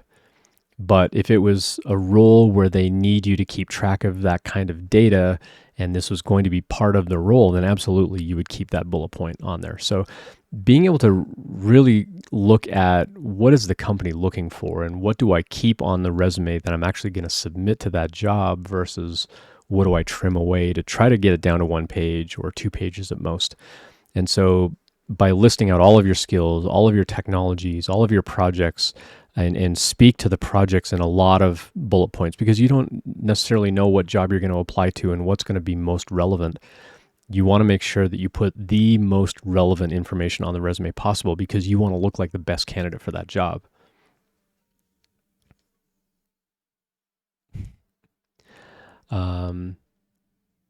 What's weird is I know some companies advertise for senior but hire junior because they can't get any seniors applying, which is probably a red flag. Yeah, I mean, if they're willing to bring on a junior dev, then good for them. But if they don't have good support for that junior dev is going to flounder and leave anyway. Or they're going to get frustrated with that junior dev because they don't meet an expectation that they already had in mind for what a senior developer was going to do in that role. And so it sets that person up for failure. And when I was a hiring manager, I actually closed an entry-level role at my job because I didn't have enough senior developers on my team to give that person good support. And I'm like, why would I set somebody up for failure? And so I actually closed the job opening. So it's something that hiring managers need to take a look at. But if they're posting for senior, like more senior level, like intermediate or senior level, and they have a junior apply and they hire them anyway, that company is potentially setting them up for failure. And so they need to be really careful about, why are we hiring this entry level person? Do we have good support for them? Or is this person actually really outstanding and they are definitely a go-getter and self-starter and whatever? Because sometimes those people can succeed just fine. Mimetics is asking, would you be willing to talk about networking and outreach process? Yeah, absolutely. Reaching out to current employers, cold emails, background research. How can you set yourself up for success aside from just sending out a resume? Absolutely. Yeah, we can chat about that. I've had success from going to the local professional dev group every month, also hanging out on Twitch with other techies, making friends. Yep. It's very non-obvious who could turn into a job and who's just a friend. Yep. So there's a reason they call them meetups and not show-ups. You got to go there to meet people. So go to meetups, meet people, hang out with them, get to know them, network with them. If you can meet them where there's some common ground, then you're already kind of a step ahead. And this is actually one thing that I used to tell people on the stream. Like if you want to find people to actually network with and interact with, is you can go to LinkedIn, you can look at the company. From there, you can find a list of employees. You can narrow the employees down to your region, and then go to meetup.com, find meetups in your area, and see if those employees from LinkedIn are part of a local meetup. And if they are, go to that meetup. Try to meet them there. Say, oh, hey, I see that you work at such and such company. Or you can just, hey, I recognize that person. Then you ask them, where do you work? You already know where they work, but you can ask them where they work and get to know them a little bit and be like, oh, I've been thinking about applying for a job there. What do you think about such and such? And you can start asking them questions. Now, if their company is hosting the meetup, they're probably not going to say anything bad, because they're going to be like, who's listening to what I say? I want to be careful about, who could be listening in. But if it's off-site, you're going to get some pretty honest answers about what it's like to work there. What do they like about it? What don't they like about it? What kind of projects could you be building to stand out as an applicant? Or what kinds of technologies are they dabbling in? And you could even ask those questions in a way that it doesn't sound like, hey, tell me what projects you're building or what technologies you use, because I want to go home and build a project in that technology to apply for a job and look like a really good candidate. You don't have to say those words, but you can say like, oh, what kinds of technologies is your team exploring these days? And they say, oh, we're looking at Rust and, such and such. It's like, okay, cool, sweet. Right, make a note of that, mental note or written note, whatever. Go home and start building something in Rust, so that when you go apply for that job, you look like a better candidate because you're using a similar technology that they're also exploring. And then reach out to them on LinkedIn and connect with them on LinkedIn. Stay in touch with them. See if they have time for a Zoom call or something like that. Now, if they're not in your local region, and it's a remote job or you want to work remotely, then it becomes a little bit trickier. But what you could do is you can find meetups wherever they are. So, I was just in Detroit, for example, but I live in Denver. But let's say I want to go work at GM. GM is based in Detroit. So I'm going to go find GM employees in Detroit. I'm going to go find meetups in Detroit, see, if there's any common ground. And then I might reach out to that person through meetup.com and send them a message through that meetup group and say, hey, I've been kind of interested in, GM. I see that GM is based in Detroit. I see that you're part of this this group. Now you've got common ground with them because of the meetup group. So you can say, oh, I see you also have an interest in building, remote control cars or whatever, using machine learning cameras and blah, blah, blah. It's like, I'm also curious about that. Do you actually use that in your job? Now you're showing you've got common ground with them, and it's going to make that networking a little bit easier because you've got common ground, as opposed to it's totally cold. I don't know you from anything. We don't have any common ground whatsoever. Now, having technology in common is one thing. But like, for example, if I was part of a Python community and let's say Mimetics was also part of that Python community, maybe I'm going to hang out in that community a little bit and I see Mimetics post something, I might leave a comment on there. And then a few days later, I might send a connection request and say, hey, I was so-and-so that commented on your post in that community the other day. Now, again, you're showing you've got kind of that common ground, and it's less creepy as opposed to just, I get LinkedIn requests all the time from people that don't even add a note saying where they know me from. So if you want to follow me on socials, absolutely follow me on socials. Go connect with me on LinkedIn. But when you connect with me on LinkedIn, add a note saying, I found you from your live stream. I'm way more likely to accept that connection request. But if it's just connect with me, it's like, why? Now I've got to go look at your profile and try to make a judgment call as to whether I should connect with you. But if you tell me that you found me on my live stream, yeah, I'm going to connect with you. I love interacting with people that hang out on my live stream. And, if there's something I can do to help you out, absolutely, I'll help you out. But it really comes down to how you make that first introduction and what that common ground is.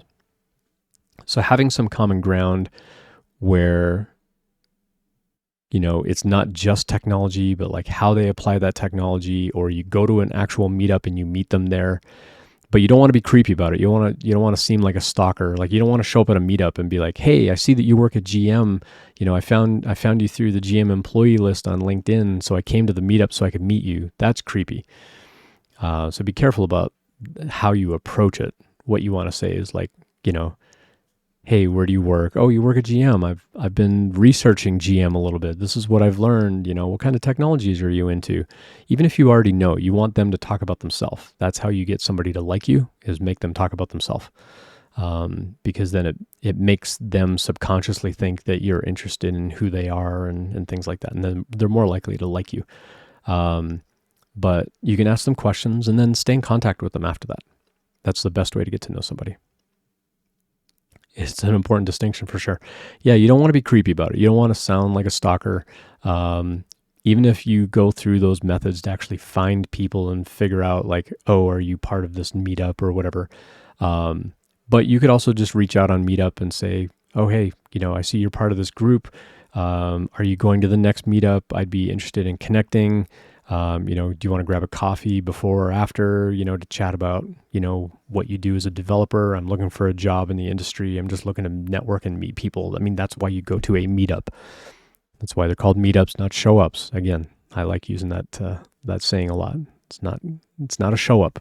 You're not, even if you're going to learn something about a topic, the whole point of the meetup is you're actually networking and you're getting to know people and so on, and kind of building those professional relationships and then nurturing those to make sure that that stuff is going to be taken care of. So, and that you're going to kind of foster those over time and stay in contact and share what you're doing and so on, and help each other out. So very similarly, like if you connect with me on LinkedIn and then ask me later on, like, hey, can you introduce me? Like, hey, Ian, I see that you know Bets.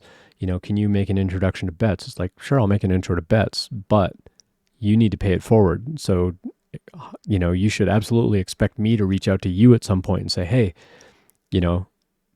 Mimetics, Dota 2 is interested in talking to you about something. Would you be willing to meet with them and like have a chat with them? Like, my expectation is if you ask me for an introduction, that you are also then open to having introductions made to you as well. So that's what the professional networking is all about. And that's why I use LinkedIn. So everybody I connect with on LinkedIn, I make sure I maintain a good relationship with.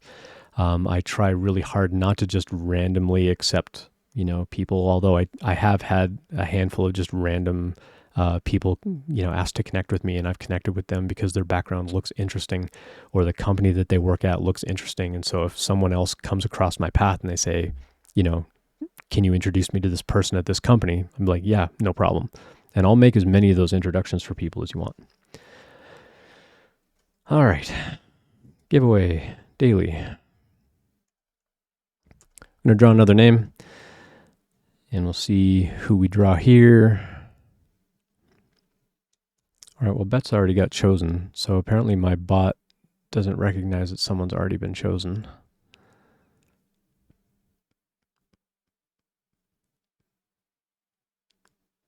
So I will need to figure out, oh, there's a hidden field that they were the winner. That's why. All right. So we will do that again. Giveaway daily.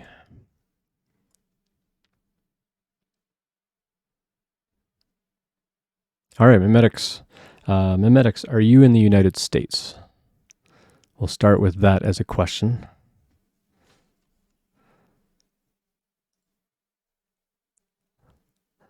Yeah, bet's already won. You don't get to win twice. So Mimetics, you're in the United States, which means you get to choose, do you want to be added to the list, or do you want to end the entire giveaway and choose the treasure box?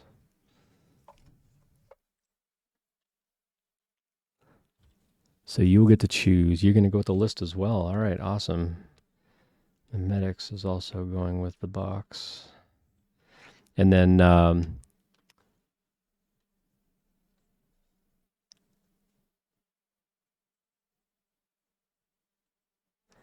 once the giveaway is over, I'll send Twitch whispers to everybody and explain what I need from you. And we'll go from there. So Dota's the only other one in the giveaway. So we absolutely need more people in the giveaway for sure. We still have, like according to my view, we still have a dozen or so viewers. And you're not American. All right, so you're automatically going to get put on the list then. So we need more people to enter so that somebody can pick the actual treasure chest. So go retweet, go invite friends over here. If you are watching the stream, please get in the giveaway, ! Giveaway. Everybody's eligible. The treasure chest is going to be given away to someone in the United States. So yeah, go reach out to your Discord communities. Rahomo, good to see you. Thanks for dropping by. Thanks for entering the giveaway. Called out again. I mean, yeah, we'll stream until we give it away. So like there's a mystery involved here. So the more people that get added to the list, the more people get the mystery gift. And until somebody actually picks the treasure chest, we're going to keep adding people to the list here. Once somebody picks the treasure chest, the whole giveaway is over. So yeah, go invite people over, have them come out. And if you got questions about interview prep and career prep and whatever, that's great. Doesn't have to be career related. We can chat, we can switch gears and talk Lego or 3D printing or 3D design or whatever. Doesn't have to be career prep, but Sunday tends to be my career prep kind of day, but I'm happy to help people out in any way possible. So go get people over here. Go get them viewing, not just lurking in the background. Got to start laundry and so on.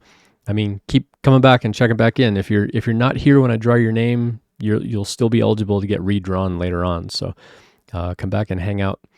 If you need to step away for a minute, that's totally all right. You'll stay lurking. Sounds good. Let's get some more upbeat music going here.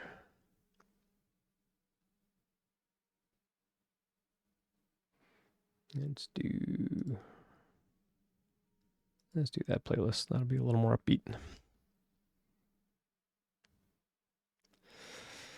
Alrighty. Any advice on resources for learning different project management methodologies? Not from that perspective. I do know a couple of project managers though that I can introduce you to, and you can chat with them a little bit more about like what their day-to-day kind of role is. I've never actually been a project manager myself, so I can't really speak to the methodologies that they would typically follow, but I do have network connections with a lot of project managers on LinkedIn. So find me on LinkedIn, go connect with me over there. I use the same username on LinkedIn and Twitter as I do here. So go find me on LinkedIn, connect with me, and I'll put you in touch with them. And just send me a note on there that you want connected with some project managers. I've got at least 2 that I can think of off the top of my head that I'll connect you with, and have a chat with them about the kinds of things that they use. Is there a certain age that you have to be to win? I mean, they typically say 18 and up, I think is kind of Twitch's rules. You have to be 18 and up. So yeah, I think for what the mystery gift is, I think you need to be 18 and up for the mystery gift. For the treasure chest, you can be any age, but for the mystery gift, you've got to be 18 and up. Actually, no, sorry. For the treasure chest, you're also going to have to be 18 and up. I'm not going to tell you why. Well, if you've been paying attention to my streams, you'll probably know why. Because the treasure chest is not going to be empty. But what's in the treasure chest, you're also going to need to be 18 and up. So yeah, that will exclude That will exclude kids from entering.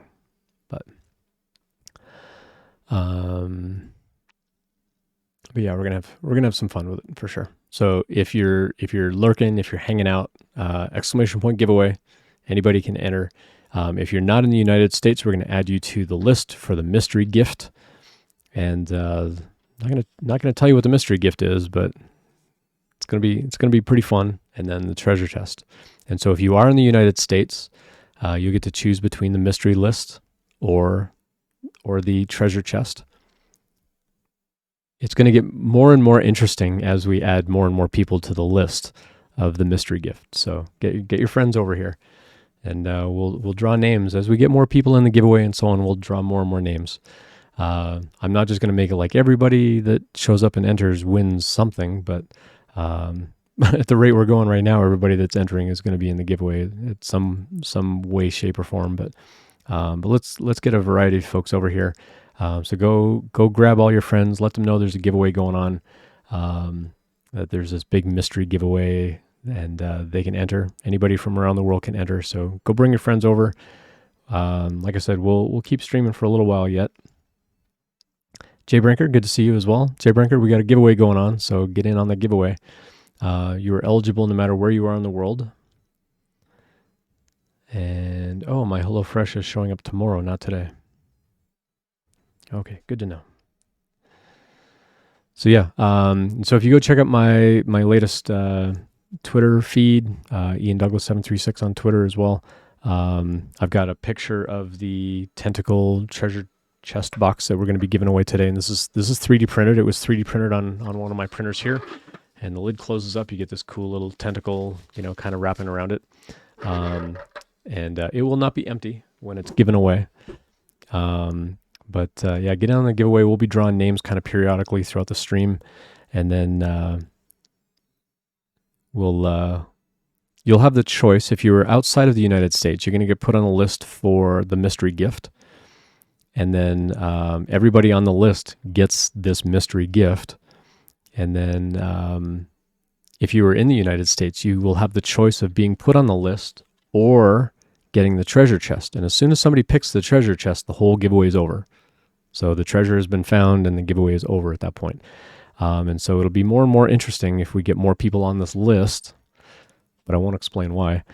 But the more people we get on that list, the more interesting the treasure chest giveaway is going to be. So it's a beautiful print. So this was done on a Bamboo Labs X1C, or the X1 Carbon, and this is printed in 8 different colors. So there's a brown color for the actual wood. There was kind of a metallic silk color for the strapping here. You can kind of see it went from like a bronze to a green brassy sort of color, and then back up to the bronze and so on. And so that kind of shifted color. You can see more of the color shift here on the actual strapping. This part was done with the strapping, and then the gems. This one was like a green brass gem here. This one was like a red and a gold transition filament, so it went from kind of a red gem up to a gold colored gem. The tentacle itself was done in a purple. It's a little hard to see the actual different colors, but it was done in purple with pink for the little suction things, and then the spots on here were like a light blue and a light blue and a dark blue. And so it's not quite as easy to see as a contrast against the purple, but in person it's a much different color. The YouTube pictures and the YouTube video that I show make it a little bit easier to see what those colors are. So 8 different colors to print that out. It took about 4 days to make, and yeah, it was a lot of fun to go in and digitally paint all the stuff and then like have the printer produce it. It was pretty fun. Riker wants to come and say hello to everybody. So hello, Riker. Oh, hello. What are you doing? You saying hi to everyone? Oh, hi. Oh, you want snuggles? Oh, you want snuggles? Hello, snuggles. Hi. You just want cookies, don't you? You're just begging for a cookie. Is that what you want? You want a cookie? Yeah, when he hops off my lap like that means he's ready to go in his kennel so he can get a cookie.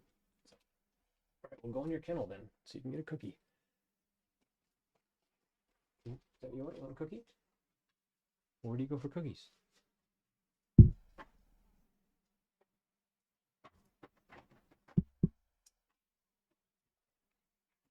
He has me very well trained.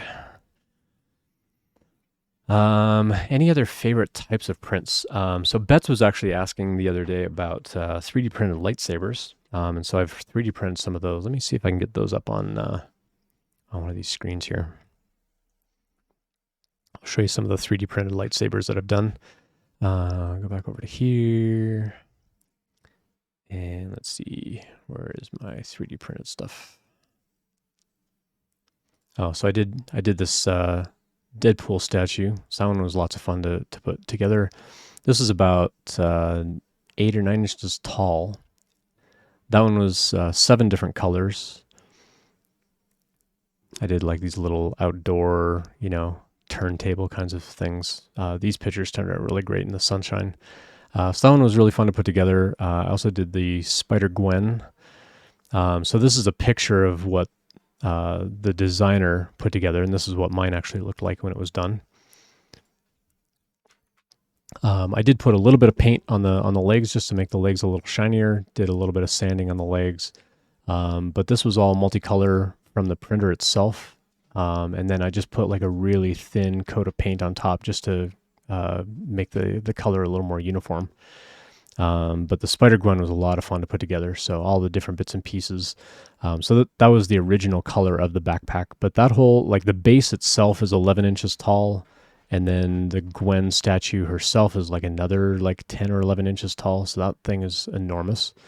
And that all printed all different parts. So the mask and the hood and the arms and the legs and whatever had some failures along the way. So, made sure to put that kind of stuff in. And then the actual base I did in kind of a charcoal PLA. And then I went back and I scuffed it with things so it actually looks really aged and weathered, because it was meant to be kind of like broken away cement and brick and things like that. So I went through and I aged that a little bit. And so that's actually sitting on a shelf over here. So that's one that I'm pretty happy about. I also did one of a Superman as well. And then just 3D printing stuff. So here's some of the lightsabers that I did. So this was also a multicolored print on the printer that went through. Now the cap part here was a separate piece. This part here is all hollow. And then there's an extendable blade, like the actual lightsaber blade that comes out of it. And so it's a little collapsible thing. That's why you get this kind of stuff. And so you can kind of see like this one here is kind of inside, and so on. So I did some in glow-in-the-dark green. I think this one was a glow-in-the-dark blue on the right. And then these were just solid colors. This was like a super, super dark blue. So it was actually the same shade of blue as the handle. And then, purple and green, and I made like yellow and orange hilt, or orange and yellow blades and red blades and so on. I tried one with a glow-in-the-dark blue, but the blue is really, really faint, so you had to like really charge it up with a really strong flashlight to glow blue. This glow-in-the-dark green is actually this white color, but it glowed so easily that, it showed up really green on the picture. And then doing these little koozies. So there's the blue one, the glow in the dark, but I had to really charge that one up for a long time with like a couple of really strong LED flashlights to get that one to glow. This is one that I did in resin, and then I painted to actually look like the leather strap.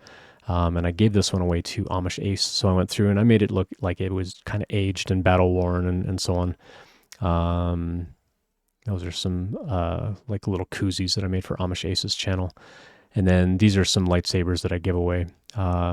So this one was Rey's lightsaber. So this is the same one that I painted.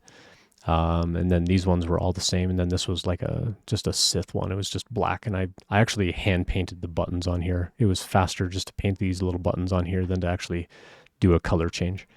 But then all of them have a little cap on the bottom that unscrews so that you can actually change out the blade. So if the blade breaks, or if you want a different color of blade, then you can always go in and change it and so on. So those have been pretty fun to make. I make lots of little keychains and stuff like that. There's a Spider-Gwen, very, very tall. The whole thing is like 20-something inches tall.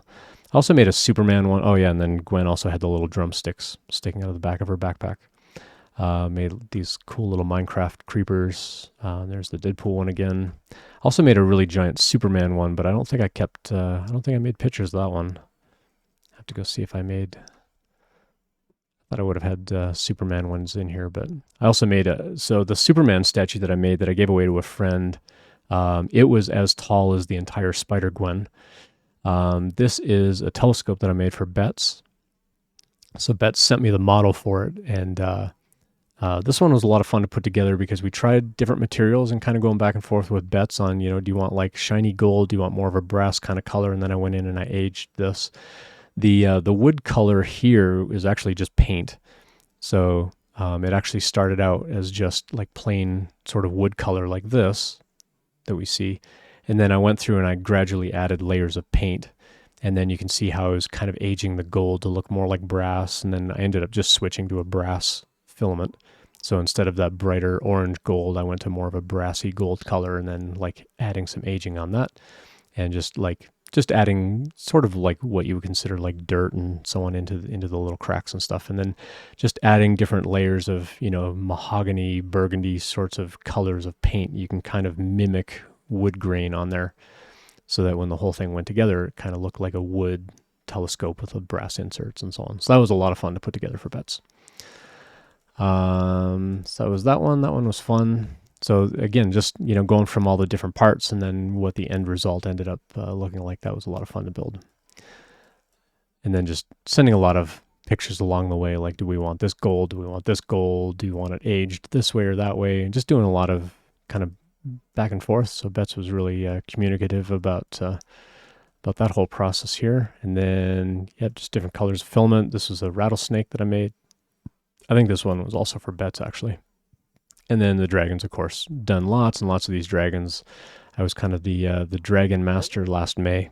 Gave away tons of those. Krusty had a birthday, and so someone designed a little koozie, like can holder for Krusty that a bunch of us printed out. So these were 2 different wood filaments that I printed that in just so I could sand it. This is a dragon model that I've printed a couple of these. This one I actually sent to Babe Ross in case she wanted to paint it. I'm actually going to get into some airbrushing myself, and I've printed 2 of these a little bit larger, and I'm going to get into some airbrushing starting this Thursday. So again, Thursday night is kind of my maker stream. Then these are little astronaut figurines that I made for work because our postman mascot is an astronaut. Little doorstop. If anybody knows Game of Thrones, you'll get the joke. And then, just little fidget cubes. That was another rattlesnake that I made that was in a heat changing filament. So as it got hotter, it went yellow. And as it got cold, it was kind of this dark green color. And so I just kind of hit this with a heat gun to kind of get the different effect or whatever. But as it prints, the whole thing is like bright yellow because it's all really, really hot. So, and then just the different kinds of filaments that I print in. Like this was the sparkly rainbow filament that I did a lot of dragons in last year. It was really immensely popular. So I've done all kinds of stuff with 3D printing. Lots of glow-in-the-darks, lots of marbles. 3D printing all the stuff to hang the lights. This was the old wall, and then the new wall that I made, we had all the little BD1s and stuff like that. So all kinds of stuff. This was Halloween a couple of years ago. That print didn't turn out as well as I would have liked, but it turned out okay to give away candy to people. And then my son wanted to be a plague doctor for Halloween that year. So I started his mask with, multiple kinds of filament, kind of taped it together while I glued it. I didn't really have gloop at the time. So I glued it all together, waited for the glue to dry, put some base primer on it, sanded it down, and then got into like shiny black paint, and then started kind of weathering it to look like leather. So different shades of browns and oranges and whatever to look kind of like aged leather. And then that all came out really, really nice, and then I dropped it. And so it started out really, really great, and then I dropped it and it broke. And so it cracked this whole side here. The whole beak fell off, and this bottom part here cracked off. And so I had to kind of re-glue it and repatch it. But at the same time, it kind of looked, kind of kept that aged, cracked leather sort of look at the end of it. And then went through and like gradually added more detail, more aging and things like that. And then where I peeled off part of the paint, it actually tore away some of the paint off of the base layer. So I went back in and painted it. But again, it made it look kind of aged and scuffed and worn out. So at the end of it, it turned out pretty good. Put some straps on it, and he was able to wear that for Halloween, except he wears glasses. So he needs glasses to see. So it made it a little tricky for him to wear wear the mask and wear his glasses at the same time. So yeah, I had all kinds of fun. This is a really popular dice tower that's been out for a couple of years now. I started doing that in some rainbow filament, and then I did one in kind of this mustard yellow color, and I gave this to a friend of mine who wanted to paint it himself. So I made that for an old coworker and so on. So yeah, I've been pretty involved in 3D printing stuff. Little D&D tabletop gaming kind of stuff. I've also done some practical things, like where I used to hang the lights sort of facing down at me. I made these little like ball and socket kind of things to fit on the I-frame or the I-beam above me. I made a little socket thing here where I could sort of twist it around any direction and then bend it back, and it would kind of stay put, so that I could tilt those lights down at myself. So those kinds of things were fun. Things for the boys to put away their Nintendo Switch at the end of the day. A little power switch just kind of comes up underneath and lets them plug them in to charge. And then lots and lots of keychains over the years. This was another really big dice tower that I made, where you can get like a 2-liter soda bottle and you cut the top and the bottom off, and it kind of fits over the outside of this. But I actually ended up 3D printing this instead, and it actually turned out pretty nice. And then it has like the little tray that goes out in the front of it. So again, the dice just kind of bounce down the stairs, and then they end up on that little tray out here in the middle. So yeah, been making all kinds of really interesting stuff over the years. Baby Yodas and glow in the dark, not glow in the dark. Really involved in a lot of PPE stuff like that, like the face mask straps and stuff like that. I was making like bags and bags of those for the kids' school and just handing out around the neighborhood and stuff like that. This is another great dragon that I did. It was all bright red, and then I went through and I painted the whole thing. And so just getting into like different kinds of aging and shading kinds of techniques and things like that. Like how do you make the wings look sort of different colors and things like that. So that was fun. That was kind of my first attempt at actually painting a 3D print. And that one took a little while to put together. Lots more dice towers. Little time lapse of Baby Yoda. These are little hooks that I put on the wall for my boys. They kept pulling their towel rack off the wall. So I made these little hooks, and these are incredibly strong. These hold like 100 pounds of weight. No problem now. 3D printed rings. So I'm not wearing one right now, but I've 3D printed this ring a bunch of times. Dabbled in some resin, make my own little functional parts for spool holders and things like that on top of my printer. Tried to do little figurines. They didn't really turn out as well as I would have liked on a regular printer. They turn out much, much better on a resin printer. But yeah, been doing all kinds of stuff with 3D printing over the years. So. Let's see what else. Lots and lots of dragons. Lots and lots and lots of dragons. Yeah, that's pretty much it. Let's see. How are we doing on our giveaway? We got anybody else in our giveaway?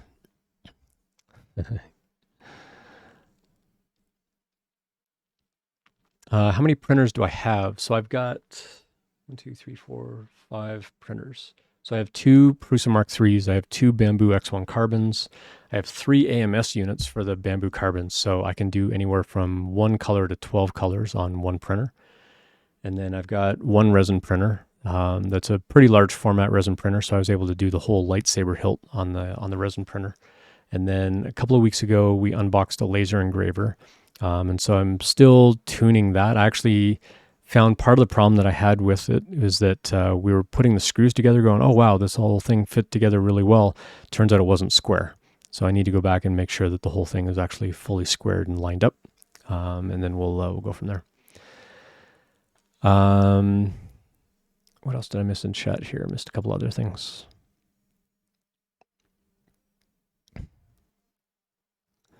Can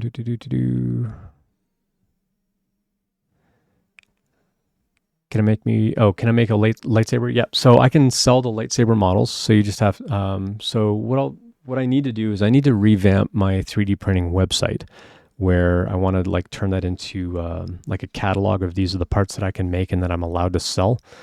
And so if you're dropping by, yeah, Major Gamer Geeks got the right idea. Get in on that giveaway. We'll be drawing another name here in a minute. So I can actually sell the lightsabers for, I generally just sell them for the cost of the material and the time to print and so on. And then, whatever the shipping is going to be. The shipping's not that expensive. It's only a couple of bucks within the States, usually $5 or $6 to ship within the States.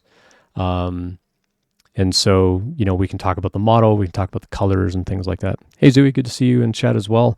Get in that giveaway. We got a giveaway going on for our 1K YouTube subscribers. So we're going to be giving away the treasure chest today. But as I draw names out of the giveaway, if you're in the United States, well, let's start. If you're not in the United States, you're going to get put on a list. Everybody on the list gets a mystery gift. I'm not going to tell you yet what that mystery gift is, but everybody on the list gets that mystery gift. If you're in the United States, though, you get to choose whether you want to be put on the list or whether you want the treasure chest. If you choose the treasure chest, the whole giveaway is over. But the more people that end up on this list, the more interesting the overall giveaway is going to be. And so you will have the choice of being added to the list or to get the treasure chest. But once somebody chooses the treasure chest, the whole thing's over.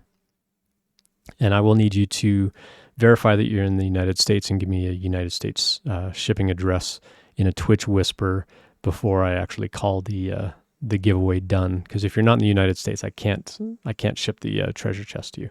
It'll be way too expensive to ship internationally. And so I'm only going to ship that within the United States. But it won't be empty. It won't be empty. But if you want to get on the list, it's going to make the overall giveaway much more interesting. So we're gonna draw a name here pretty soon. Everybody's eligible. So get in on that giveaway, ! Giveaway. Everybody's eligible, no matter where you are in the world. We're gonna draw another name right now. Let's see who this one picks. Jay Brinker. So Jay Brinker, you have been chosen. You need to let me know that you are still here. And you need to let me know if you're in the United States or not, Jay Brinker. So you are in the US. So Jay Brinker, you will have the choice of being put on the list for the mystery gift. So everybody on the list gets a mystery gift. Or you can choose the treasure chest. But if you choose the treasure chest, the whole giveaway is over. You'll get the treasure chest, but the whole giveaway will be over at that point. Or you can be put on the list. So Jay Brinker, no pressure, but you get to choose. Do you want to be put on the list and get the mystery gift, or do you want the treasure chest? You want the mystery list. So far, everybody's going for the mystery list. That's pretty great. Jay Brinker 0275 is in the USA. Awesome. Cool. All right. Well, this is gonna get really, really interesting. The longer this goes, and the more of you that pick the list, the more interesting this thing's gonna get for sure. Let it last a little bit longer. It's a little bit like the TikTok. Do you take the money or do you double it and give it to the next person? I'm not like doubling any money here, but it's gonna make the big giveaway more interesting. The more people that are on that list, the more interesting the big giveaway is gonna be. So we'll let it go a little bit longer. Hope everybody's doing well. We want to let as many people win as possible. Sounds like a great idea. Sounds fun. You will need to be 18 and up though, just for the Twitch regulations and things like that. You will need to be 18 or older in order to participate in the giveaway. But yeah, hope everybody's doing good. What else is going on for the week? If anybody's got career questions, interview questions, or if you just want to nerd out on more 3D printing stuff, I'm happy to go in any direction today. I'm not really in a hurry. Got a little bit of groceries to get for the week, but other than that, how many times can you be added to the list? Just the one time. Yep. So you're on the list. So you get that giveaway gift no matter what. Beardage, good to see you. Thanks for coming by. We got a giveaway going on. You're welcome to get in on that giveaway if you like. I'm going to go mark Jay Brinker as a recipient as well. So yeah, feel free to get in on that giveaway. We're going to draw names periodically throughout the stream. If you've got questions about interview prep, career prep, it's generally what I do on Sundays, but we've already gone off the rails and we've been chatting about 3D printing and stuff like that too. So if you just want to nerd out on technology, 3D printing, Lego, anything like that, any recommended Patreon accounts for 3D models? So I follow several myself. Let me go show you those. Go back over to here, go to Patreon. So I follow several myself. Wexter is a pretty popular one. Wexter makes all the little mini figurines and so on. And so he does a really good job like modeling like regular sorts of models, but then also makes all these little minis and so on. So the last one he made was it Worf? Not Worf, Barf from Spaceballs. So I got to print this one out for my wife because she was a huge Spaceballs fan. So I got to print that out. I'll probably do that one in resin and then paint it. I think this is a Stargate. This looks like Stargate behind. I don't recognize the names though. I used to watch Stargate a lot, but I don't recognize these names. Monkey King from Sun Wukong. Okay. Don't know that one. There's Pedro Pascal as Super Mario instead of Chris Pratt. So yeah, so Wexter makes a lot of really cool models. Makes a lot of the little minis as well. Got a cool Avatar one. Yeah, he did Tenacious D and the Devil. So he's got Tenacious D models and then the Devil figurine. Although I'd love to see a Jack Black with a big giant bushy beard now. I think that'd be fun. Well, same with the other guy too, having the big giant bushy beard because they both got big giant bushy beards. So that's one that I backed. The other one is Flexi Factory. And I back him at the level where I can actually sell the Flexi Factory prints. So he just came out with this Shamrock one. This is an articulated keychain, and this one's a little spinner. These ones are all little spinners. But he makes lots and lots of articulated kinds of designs. Does a really good job with like modeling them to where they balance well, like the knight will actually stand up. Same with the little hearts and things like that. If you saw that one around Valentine's Day, I really want to print this one. I really want to go in and like digitally paint this one and do this one in a bunch of colors on the bamboo. I think that'd be a fun one to do. There's one that he did actually. So that's another one that I do, and then 3D Printing World and Clock Spring. So Clock Spring is the designer that made the tentacle chest. This person, lately they've been doing a lot of these little like fidget gears, but this person is also the designer of the lightsabers. And so I back them on Patreon so that I can sell the lightsabers. And so they've got a lot of different lightsaber designs and so on. They also have a lot of their designs out for free, where you can download the design for free, but that doesn't give you the license to sell them. So by backing him on Patreon, I can sell them. So here's the Rey lightsaber, and here's this is the Obi-Wan one that I printed and sold a handful of these. And then the Sith one, I think, is over here in the end that I did a couple of these Sith ones as well. Actually, no, this is the Sith one here. This one is the Sith one, but he's gone through and he's colored it a bunch of different colors. So going through and like making a multicolor version of the print is a lot more involved. Takes a lot longer to do, but they're a lot of fun. Like once you print them in multiple colors, they're really, really interesting to sort of see. So here's another one of the Obi-Wan style one. And then these look like a mix of the Rey and with the Obi-Wan one. There's the Sith one there. And then just made like little smaller versions of them. And so you can print them with a collapsible blade, or you can have just the hilt if all you care for is the hilt. And then Clock Spring, again, this is the designer that makes the treasure chest, but he makes a lot of like functional prints. So this is an LED lamp where the LED thing just kind of coils up inside. So we come through and look at this. It's just an LED strip that you 3D print all the parts, and then you put the LED strip in, and then it makes that lamp. And then you've got different face plates to put on. So you get hexagons or coils or just plain or just open if you don't want it diffused at all. And so it's like, here are all the parts and you put it together, and he kind of gives you assembly instructions and so on. So he does a really good job, like 3D printing functional stuff. This was just a vase mode thing that he made. This was another like dice shaker, dice roller kind of thing where you just dump the dice in and then you like tip it upside down. It's kind of like an hourglass. Little pen holders and things like that. Also likes making little, so it's a vase mode box.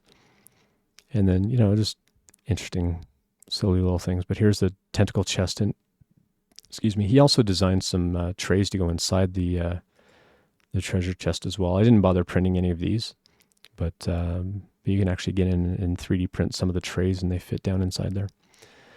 And then he made this fractal tree. So basically so it comes in two parts. There's like a trunk and then the branch. Actually, no, it's all the same piece. It's all the same piece, but the smaller you print it, the more they'll attach onto each other. And so it's pretty interesting, you know, how he just goes through and designs these things. It looks like a giant piece of broccoli by the end of it.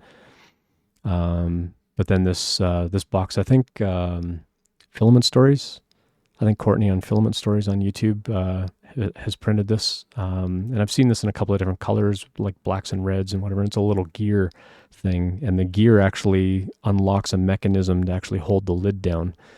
So he does a really good job like building out these functional things to sort of fit together and sort of screw together little insert dishes and things like that.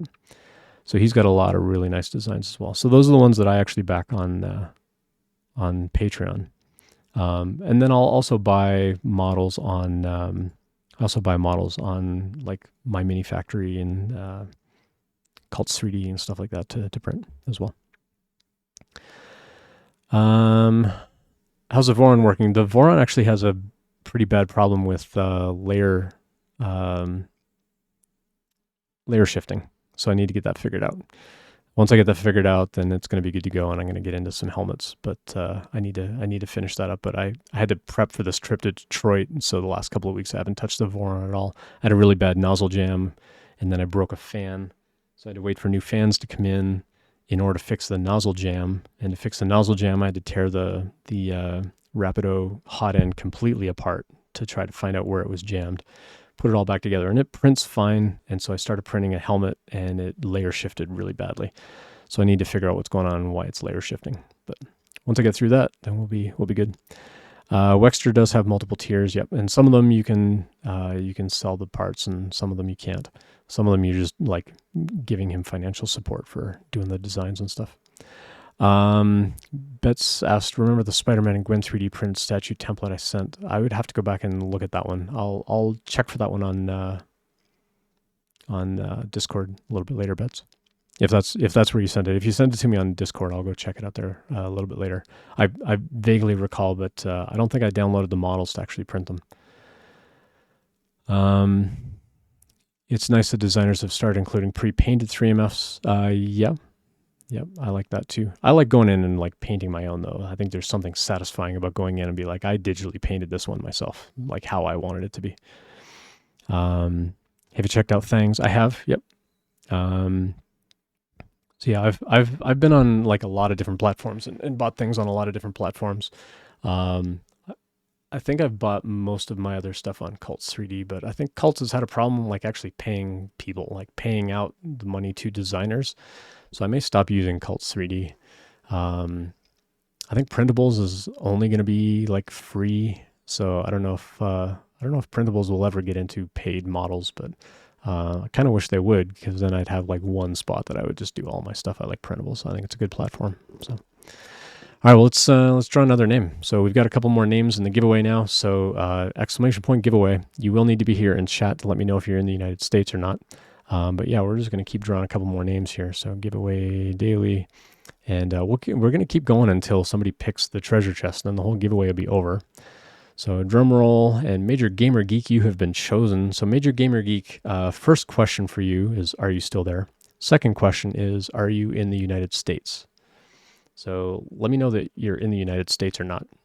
If you're not in the United States, you're getting put on the list. If you are in the United States, so you have the choice then, Major Gamer Geek. You have the choice of being added to the list or getting the treasure chest. So you have choice. If you choose the treasure chest, the whole giveaway is over. If you add to the list, the giveaway is going to keep going. So no pressure, but you will get to choose. So congrats. So you need to make a decision. Do you want to be on the list, or do you want the treasure chest?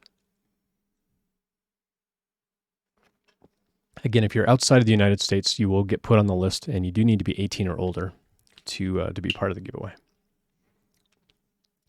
18 or older is not my restriction. That is the restriction of the platforms on which I'm basing all of this giveaway. So add you to the naughty list. Well, that means I got to start a whole new list. All right. Major gaming geek from the USA. All right. Well, we got 4 folks from the USA on here, and we got nobody international has been drawn yet. So we'll have to fix that. We'll keep drawing some names. We got how many do we have in the giveaway now? Giveaway. Let me go mark Major Gamer Geek as a recipient so they don't get chosen again. We got 4 other names in here.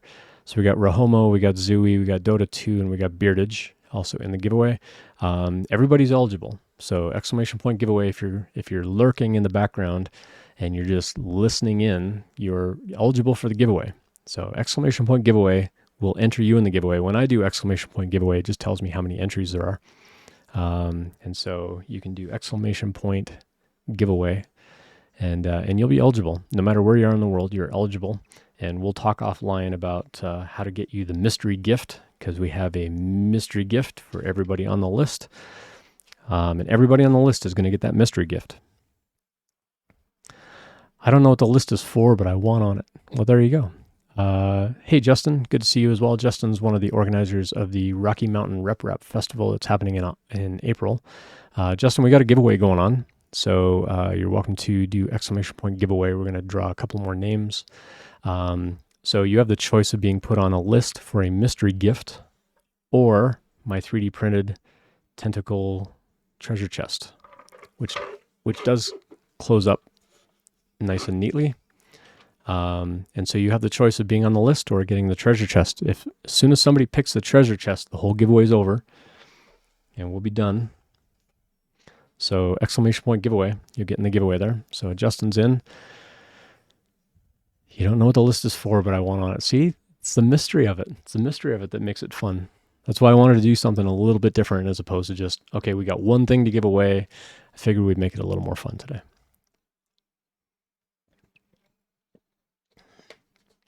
All right. So what else is going on? So we got the Rep Rap Festival coming up in 2 months. Actually, 2 months from now, it'll be over. I'm looking forward to that. I got some friends flying in from out of town. RC Maniac is going to be flying out for it as well. So looking forward to meeting RC Maniac in person. If anybody else from the stream is going to be there, besides Justin and I have already met in person, but if anybody else is coming out, let me know. I'd love to connect when you're out here. I'm going to have a full table. I'm going to bring out at least one of my bamboos, if not both. There's a new webpage for the website. Cool. Maker Lounge and prizes. Sweet. Sounds good. Question about the lightsabers. Are you able to play with them or is it just for display? Depending on how thick you make the blade, you can play with them a little bit, but like you can't swing it like a baseball bat because the plastic will shatter. So if you're like tapping it or something like that, it'll probably be fine. But if you're like, if you give it to like a little kid, they're going to swing it like a baseball bat and the blade is going to break. And so what I'll probably do on the website is say like, the hilt is going to be so much money and then the blades are so much money. And if you want extra blades, you just pay extra money and I'll print extra blades or something like that. I usually print like 2 or 3 blades at a time. For the time that it takes to print one blade, you might as well print several. And so depending on how thick you make it will depend on how translucent they are. The thicker you make them, then obviously the less translucent they're going to be. But you can only make them so thick before it doesn't extend. So there has to be a bit of a gap in between the layers or like the actual pieces that sort of slide out. I usually go in and I sand them down a little bit, which gives it a bit of a rougher look than like a smooth, solid color. But the thicker you make it, the more rugged they'll be. But generally, they're not meant to be like actual combat, like play with them like you're actually having a sword fight. The plastic is a little more brittle than that. You can print them in PETG, which is a little more robust than PLA, but not much more. If you give it to like a 6-year-old and they like whack it against the wall or something like that, it's going to break. And it's not like you can glue it back together, but more than likely it's not going to collapse back into the hilt after you do that. Unless you're really careful about how you line up the pieces, it's not going to collapse back in. Or you risk like gluing it inside and then it doesn't extend at all. So I would say if you're going to order it for like a child, you probably want to order a handful of blades as well. But like I said, I usually print like 2 or 3 blades at a time anyway. So Major Game Reviews coming out, sweet. Looking forward to meeting you in person. So come by, find me at one of the maker tables. Justin's gonna give me the lowdown on where to set up the best table. So I'm going to try and snag that as early as I can on that Friday and get the printer set up. And I'm probably going to try printing a like a multicolor print that will take like the better part of the weekend or whatever to print, just so people can see what it's like for the Bamboo to actually print something multicolor, and how long it takes and how noisy it is and things like that. Because I think that's holding some people back from actually getting the printers. They don't know how loud it is. They don't really understand how fast it is. So I'm thinking I might do one in just a single color and then bring like a couple of AMS units to do like a 6-color print or an 8-color print and let it print over the weekend. But it's going to have to be small because like this took 4 days to print. So obviously I can't print that over the whole Rocky Mountain Festival thing unless I make several smaller copies of it or something. But I'll probably think of something to do as a multicolor type of print. So, Blissful Limbo, thank you for the follow. Appreciate that. We got the blinky lights working in the background again, so appreciate the follow. Thanks for that. I'm always curious how folks find the stream, but yeah, welcome on in. Good to have you. Almighty Malachi, good to see you as well. Yeah, get in on the giveaway. So we got a handful of folks in the giveaway. We're going to draw plenty more names. We're going to keep drawing names until the giveaway is over, is how I'm going to label it right now. But yeah, thanks for dropping by. So if you're not in the United States, you're eligible. Everybody that's not in the United States is going to get put on the list. Everybody on that list is getting a mystery prize. So everybody on that list is getting the prize. If you are in the United States, you will have the choice of being added to the list or winning the treasure chest. And the treasure chest is 3D printed, and this is going to get given away to a person that selects it. Once somebody chooses the treasure chest, the whole giveaway is over. So far we've had 4 people opt in, well, other than Betts, because I did say the first person from the United States got put on the list. So aside from that, everyone else is opting in on the list, which has been fun so far. So we're going to keep this going. So everybody that ends up on the list is going to get a mystery gift. We'll draw a couple more names at least, but we'll see how many people we get in the giveaway. So feel free to get in on the giveaway. Everybody around the world is eligible. You just have to be 18 or older. You have to be 18 or older, and we'll get you in there. So Bliss, thanks again for the follow. I'm always curious how people find the stream. So Bliss, if you're there in chat, let me know how you found the stream. I'm always curious, how people found me or who referred you over here, things like that. So let me know in chat, and we're going to go draw another name. So giveaway daily, and we're going to draw one more name here. I used to have a drum roll sound on here, but I think I got rid of it. Oh, I do have a drum roll. There we go. So Rahomo, you were also chosen. So I'll have to remember where the drum roll button is now on this thing. So Rahomo, you were chosen. So Rahomo, let me know, are you in the United States or not, if you're still there? That's the first question, is are you still there? And if you're there, are you in the United States or not? So we'll give Rahomo a few moments to answer. Bliss is glad to be here. I'm glad that you're here too. So Attila got in the giveaway as well. So Bliss, you're welcome to enter the giveaway. There's no restriction on you have to be a follower for a certain amount of time or a subscriber or anything like that. It's actually against Twitch terms. If you ever see a streamer say you have to be a subscriber to enter the giveaway, that's actually against the law. So keep that in mind. So my giveaways are open for everybody. You want to be in the list. You're also in the United States. Awesome. Okay. So Rahomo is in the United States. All right. So that's awesome. So now we got 5 people on the list for the mystery gift. Here's the mystery gift right here. Ready? Here's what that's what the mystery gift is. We'll tell you more about that in a little bit. But yeah, the more people that enter the giveaway, the better. The more people that end up on this list, the more interesting this whole thing's going to get. So we'll draw a few more names kind of as we go. You found my stream by searching Python Flask on the search bar. Cool. My whole chat bot, my whole giveaway bot is actually written in Python. Usually my Tuesday night streams, I'm doing Python programming. My Sunday stream, I tend to be more about like interview prep and career prep and helping people get a job in the tech industry. But we cover all kinds of stuff. You know, today, especially doing a giveaway, we cover all kinds of things. We did a resume review earlier. If anybody ever wants a resume review, you're welcome to drop that in at this link at any time. Also, if you ever want to ask a question anonymously, you can also ask a question anonymously just by sending a whisper over to my bot, and it'll show up in chat as an anonymous question. It'll also copy it over to Discord as well. So if I'm ever offline, if I'm ever not streaming, my bot is always in chat. So you can always whisper to the chat bot, and it'll end up over in Discord, and you can send follow-up messages, and follow-up messages will actually show up as a Discord thread.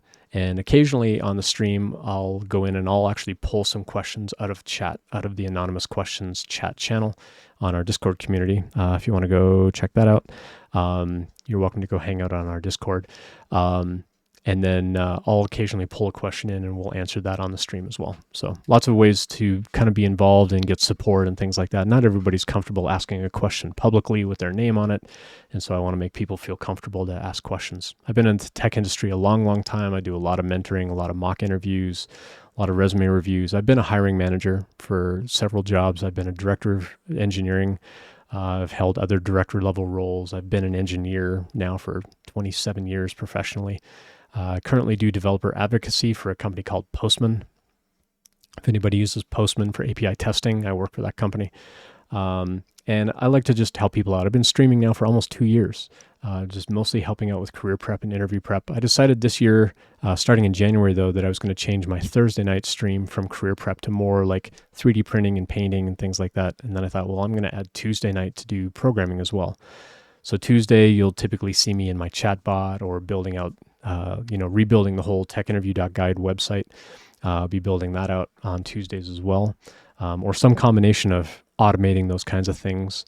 Last Tuesday, for example, we were getting into how I automate, clipping out questions and make little shorter videos. And we got some of that work done last Tuesday, and then I had to end early because I was traveling on Wednesday for work.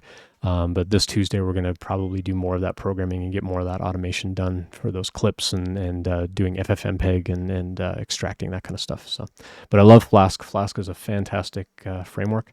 I kind of go back and forth between Flask and Fast API for building out really quick back-end work. If I'm doing more web development stuff, I'll probably do Flask. If I'm doing more API work, I tend now towards more Fast API.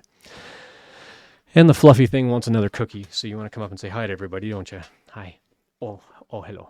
Oh, you're pretending to snuggle with me. He's pretending he loves me, but really he just wants cookies. Oh, you're pretending you love me, but you just want cookies, don't you? You just love me because I can reach the cookies and you can't. That's all it is, right? You just love me because I can reach the cookies.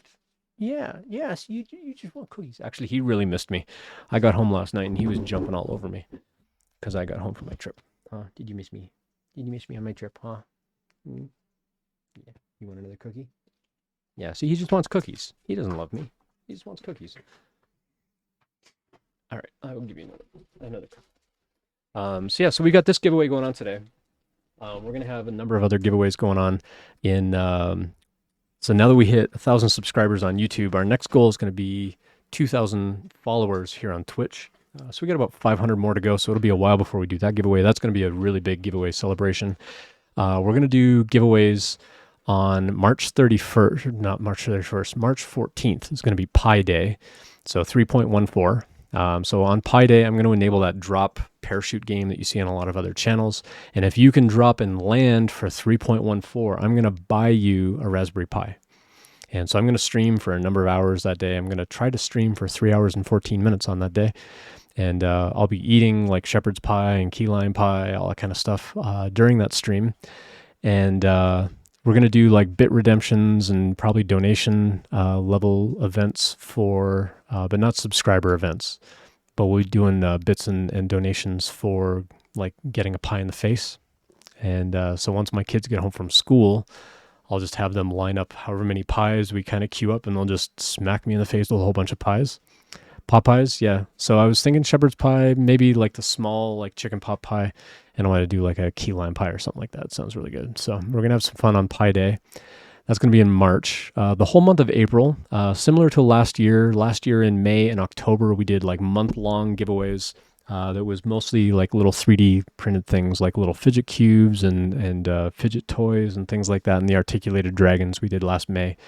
So that's going to be April, July, and October this year. We're going to do 3 months of those monthly giveaways with a push for the donations. So I'm a big fan of diversity in tech, and I'm going to be constantly raising money all the time. Like every time you come to the channel, you'll see that I'm, raising money for some kind of charitable group.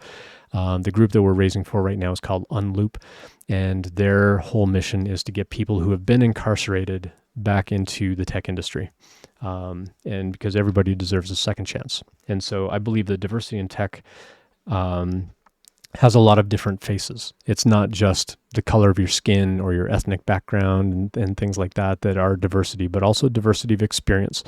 And I believe that people that have been incarcerated also deserve a chance in the tech industry as well, as part of their rehabilitation. So having been a hiring manager and that whole, like the donation group that I chose this round was because as a hiring manager, I wanted to hire somebody who had been incarcerated in the past. But the kind of work that we did and the kind of work that this person was going to be involved in, and the fact that we were doing contract work for government agencies actually disqualified them from getting hired. And I've always felt really bad about that because they were a very honest, very open, upfront person about their past and what had happened. And like they'd gone through, like they went to prison and they got out of prison. They were looking for a job. And I'm like, I wish I could hire you. Like I would totally hire you. You have all the technical skill that we need. They passed all the technical provision of it. And it wasn't until towards the very end and I, kind of explaining, okay, we're going to do a background check. And he's like, something's going to happen if you look at a background check. And I'm like, okay, well, tell me what's up. And so they were very open about what had happened. But because of the type of criminal background that they had and the kinds of contract work that we did at the time, I couldn't hire them. And I've always felt like that was like it was a really missed opportunity for this person, because they had all the technical skill that I needed on the team. They fit in fine. Everybody liked them, but this was a barrier to hiring them. And so I want to raise money to help other people in that scenario to go find jobs. So that's the group that we're raising money for right now. So we've only raised a tiny little bit. So the month of April, we're going to be pushing to that. If the community can get to 1,000, I'll match the other 1,000. We're going to do a giveaway. So every time we reach our community goal, I'm going to match the rest of that money. And then when we hit that $2,000, we'll do another big giveaway. And then we've got another group behind them. So I've got a whole bunch of these charitable groups kind of lined up that whenever we hit that goal, we're going to do another big giveaway as well. So the next one after Unloop is called STEM to the Future, and it's to help kids get into STEM types of schools to kind of better position them for better jobs in the future as well. And so once we finish with Unloop, we'll move on to STEM to the Future. Once they're done, we'll move on to a third one. So we're just going to keep this going all the time. I'm a big champion of diversity in tech. That's something that you're not ever going to change my mind on. And so there'll be something running all the time if you want to contribute. The reason that I changed it up from how I used to do the donations, people used to just do bits and subs and things like that, and just having to sit through the ads on Twitch and so on. Like I've shut off as many ads as I can, but there's always a pre-roll ad that you have to kind of sit through. And so the little bit of ad revenue that I get, but the money that I make as a streamer with bits and subs and things like that, all of that goes back into the donation and tech fundraiser. But I understand that there can be a bit of a trust issue, because I have this as a trust issue myself, that when you donate money to another group expecting them to then turn around and donate that money, are they really doing it? And so I actually live stream, here's me going in. Like if you go check out a live stream, you can go check it on YouTube. At the end of December, we gave away a couple of $1,000s to a group. And last June, I actually gave a company a check for like $3,500. And then the company that I worked for, they matched another $1,600 on top of that. And so we gave them a little over $5,000. And I showed everybody online when I got back from the trip, and they sent me, hey, we received all of your money. I showed the screenshot of, how Postman shipped in extra money. And then the same thing at the end of the year. People were on the stream and I actually showed them, here's me doing the PayPal donation right now for all of that money. So exclamation point money, I kind of outline like, here's how I make money as a streamer and how I don't keep any of that money. All that money goes into diversity and tech, something I really believe in. So anytime you're cheering bits, subscriptions to the channel, know that I'm not keeping any of that money. It doesn't go into the flashy lights and the 3D printers or anything like that. I have other sources of income for that stuff. Anything I make as a streamer goes directly into diversity and tech, something I really believe in. So, all right, well, let's go build, or let's go pick another, draw another name, I think. So if anybody else wants to get on the giveaway, get in on that giveaway. We got exclamation point giveaway. We got 17 viewers hanging out in chat right now. We have 11 entries, and 5 of those have already been drawn as recipients, which means we've got 6 more people that have not been chosen as a recipient. Some of you are probably hanging out just to find out what this mystery prize is. But if you need to go and you can't stick around, I'll be messaging everybody and let you know what the mystery gift is. But get in on the giveaway. Invite some friends over. We got giveaways going on. We're going to be giving stuff away, and we'll keep going until somebody chooses the treasure chest. Once somebody chooses the treasure chest, the giveaway be finished. So we'll keep streaming for a little while. I might bust into some Canadian snacks I brought back because when I flew to Detroit, I drove over to Windsor, Ontario, and I picked up some lovely Canadian snacks, including some ketchup-flavored chips, which are my absolute favorite. I really wish Lay's would sell these things down the States. And I also picked up a whole bunch of Canadian chocolate bars and stuff like that. So I might dive in on some of that and have a bit of a snack here as we go. But get in on that giveaway. We'll draw another name here in a couple of minutes.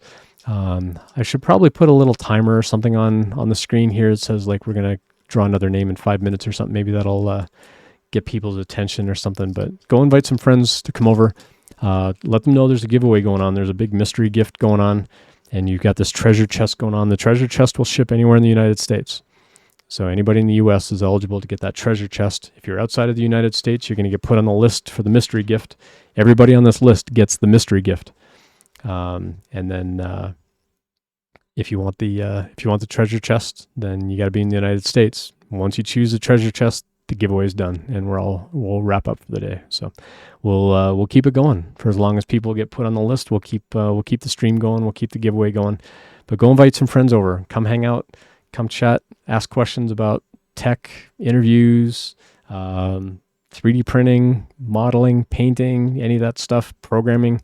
Happy to sit around and nerd out and chat about any of that kind of stuff. So go invite some friends over. I'm going to draw a name. Time are we at? I'm going to draw a name in 1 minute and 30 seconds starting now. You get 90 seconds before I draw a name.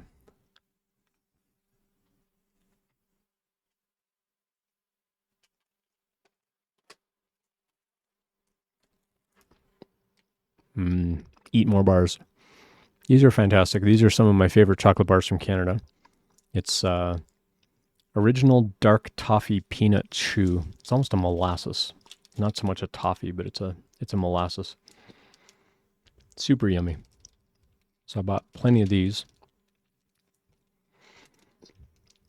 Ingredients: sugars, corn syrup, sugar, high fructose corn syrup, dextrose, sweetened condensed skim milk, high maltose corn syrup, and lactose. That's all the different sugars. That was ingredient number 1. Ingredient number 2 is peanuts. And then unsweetened chocolate, modified palm kernel oil, modified palm oil, and so on and so on. And then they get into adding things like sorbitol, whatever, which they should have listed as one of their sugars, but anyway.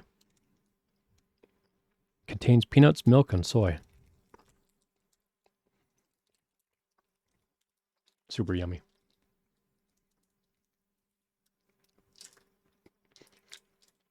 All right, 10 seconds. No one else came by. Hey, Whip, good to see you. I like the Aero chocolate bars from Canada. Those are pretty good too. I didn't buy any of those. I shared your stream in a couple of Discords. Appreciate that. Whip, I'm going to be drawing a name right now for the giveaway. So if you want to get on the giveaway, get in there. Exclamation point giveaway. Get to it. We'll draw a name. There we go.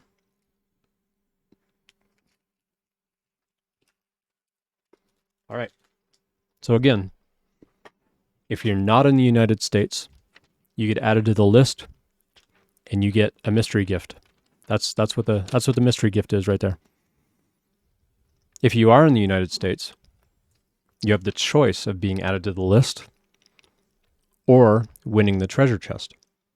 If you choose the treasure chest, the whole giveaway is over. Everything's done. The longer this goes, the more interesting the giveaway is going to be. Excuse me for eating while talking into the microphone. All right, so let's do one more giveaway drawing here. Drum roll, please. Wait, Rahomo already got chosen. So let me go do another one. So I marked Rahomo so they won't get chosen again. No, you only win one time, Zooey. All right, Beardage. Beardage, you have been chosen as a giveaway recipient. So Beardage, let me know that you're still there and whether you live in the United States or not. Again, if you don't live in the United States, you get on the list. If you're in the United States, you get to choose the list or the treasure chest. So Bearded, you have the choice. Do you want the treasure chest? You're in Arizona, throw you on the list as well? All right, everybody's going for the list today. This is great. I'm loving it. All right, so Beardage is in the USA. Awesome. So if you're going on the list, I don't need your shipping address because the mystery gift will be not something I need to mail you. We'll talk more about that as we go. But sweet. Well, that was fun. Let me go mark. Pardon me.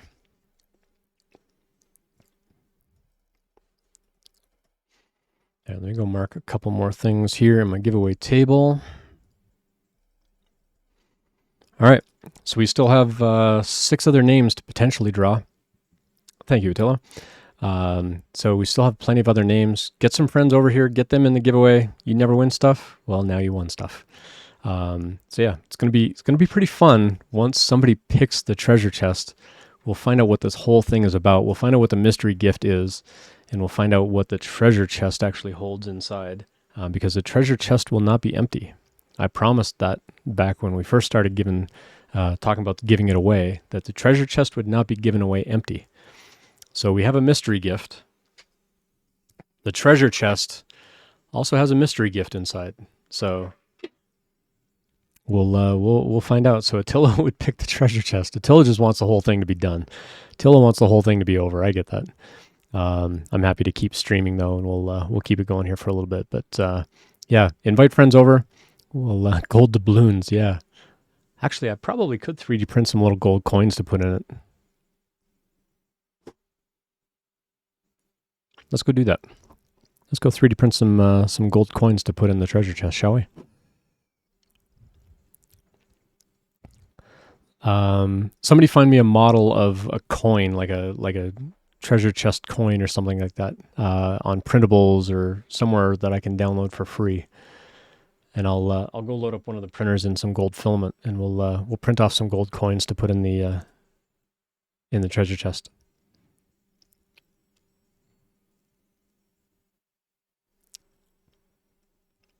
Sweet. Thanks, Tilla.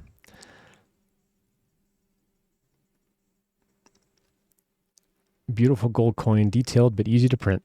That is pretty nice, yeah. All right. With small details. All right, well, let's go download that. Let's see, model files, STL. Gold coin.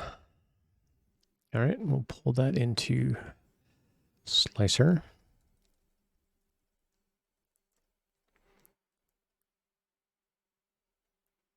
Let's see, how many should we print? That's the question.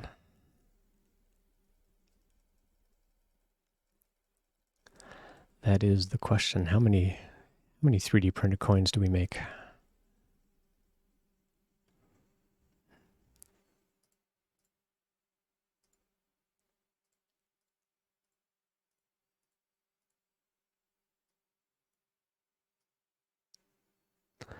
Let's see.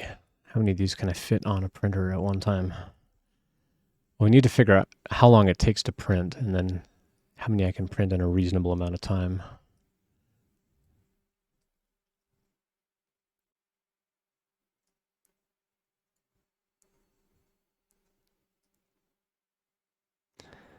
I think I can do, let's see, 6 times 6 is 36. How long will 36 of these things take to print?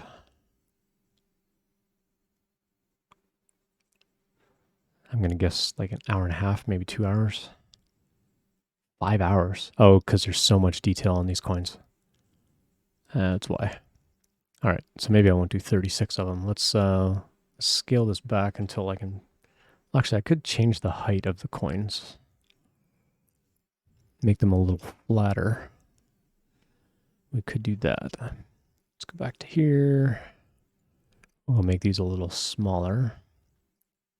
Actually, let's scale them all down to like 75% size. So they'll be a little bit smaller. The details still come out okay though. See how long that's going to take. 75% instead of 5 hours, it's going to take how long, I wonder?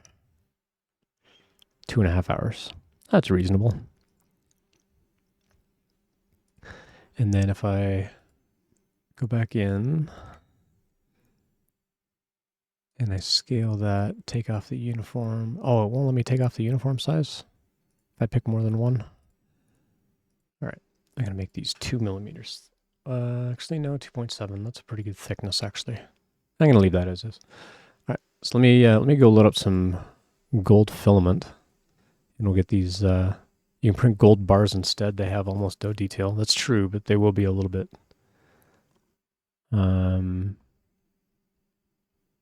42 is the answer to everything. That's true. All right, so Blissful also threw out a model there, so let me go see what that one looks like.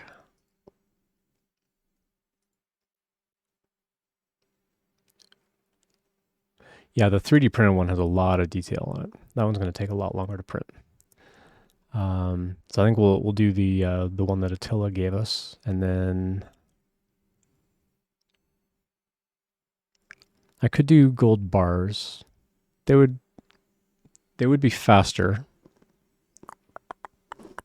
All right, somebody find me a gold bar model. I'm going to go get some gold filament anyway. So if somebody find me a gold bar model, and I'll see if I can print out maybe a few bars and some coins or something. I'll do both at the same time.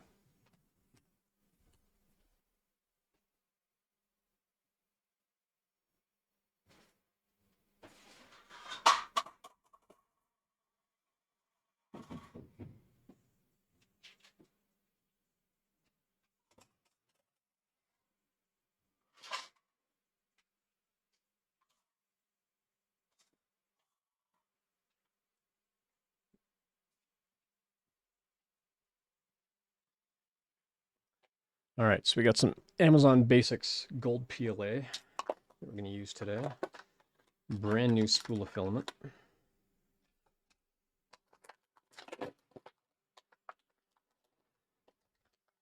Anybody able to find me a gold bar model? So this is the gold color that we're going to print in today. And we'll I'm going to go load that up on one of the bamboos, and then we'll get some gold bars and some coins going. So if somebody can find me a model, then I'll get the stuff. We'll get it going.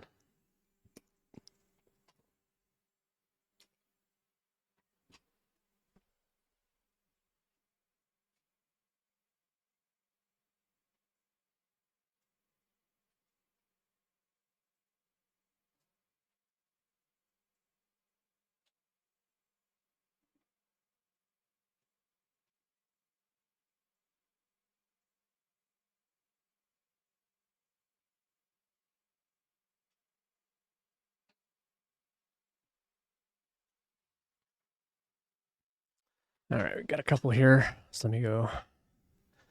Got a gold bullion.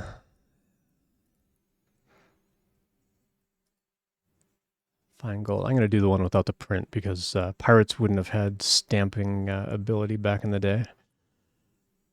So let's go get that one from Turbo Squid. Never been on Turbo Squid before. Oh, I gotta log in.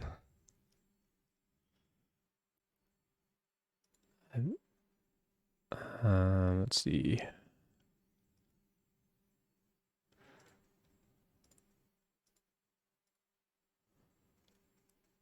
Okay, create an account.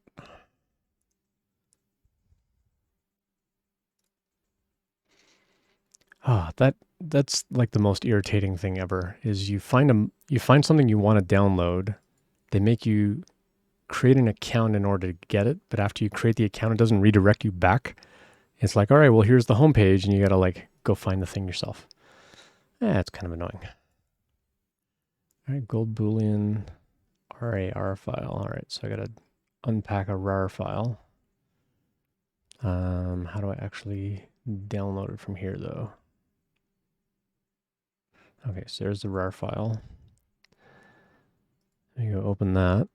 Except I don't have any tools to open RAR files on my machine at the moment. All right, that's the other semi-annoying thing. It would be nice if it was a more standard like zip file format or something like that. All right, well, let me go download 7-zip because I'm pretty sure that'll do RAR files. Download that. So if you're lurking and you want to get in on the giveaway, bang giveaway. While I do this, we're gonna 3D print some gold coins and gold bars to put in the treasure chest to go with the surprise mystery gift that's inside the treasure chest. Come on, download the exe file. There we go. All right, so that's downloaded. Let's get that installed. Yes. Install. Okay, it is installed. So now we will open the RAR file. Oops, or not. Show in the folder. Open with. Choose an app. 7-zip. Is that actually going to open it?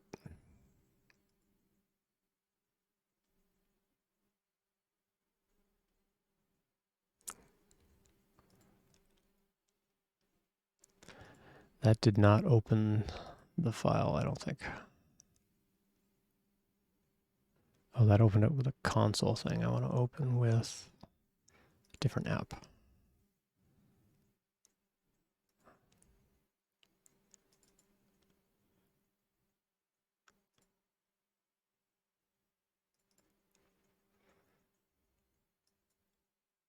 There we go.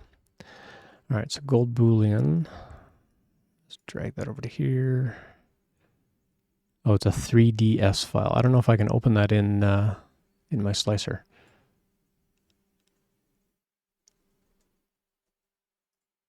Will it do a 3DS file? It will not. All right, so I need a gold bar that is not in a 3DS format. I need one that's an STL file. All right, so I can't use that one, unfortunately, from Turbo Squid. The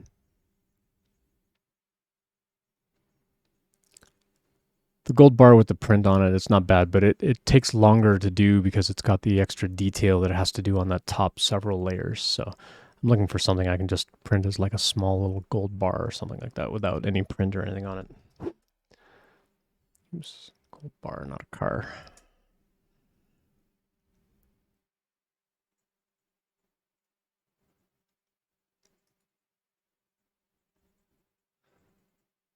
All these bars have like a little pattern or something on the top.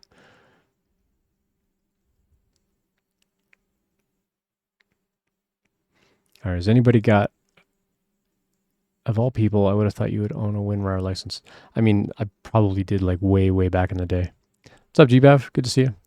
We're doing a giveaway, GBav, if you want to get in on it. If you're in the United States, you can get a mystery gift, or if you're in the United States, you can choose the treasure chest. Once the treasure chest is chosen, the giveaway is over. We're trying to find some gold coins and some gold bars to 3D print to go with the treasure chest for today. So If someone can find me just a plain gold bar, or even just go make one, design one real quick, we'll get some of those 3D printed in here as well. What dimension? Doesn't matter. I can resize. I mean, I'm thinking, probably 2 or 3 inches long by an inch. So 3 by 1 by 1. If you can get kind of the gold bar kind of shape, the parallelogram or whatever, that would be helpful.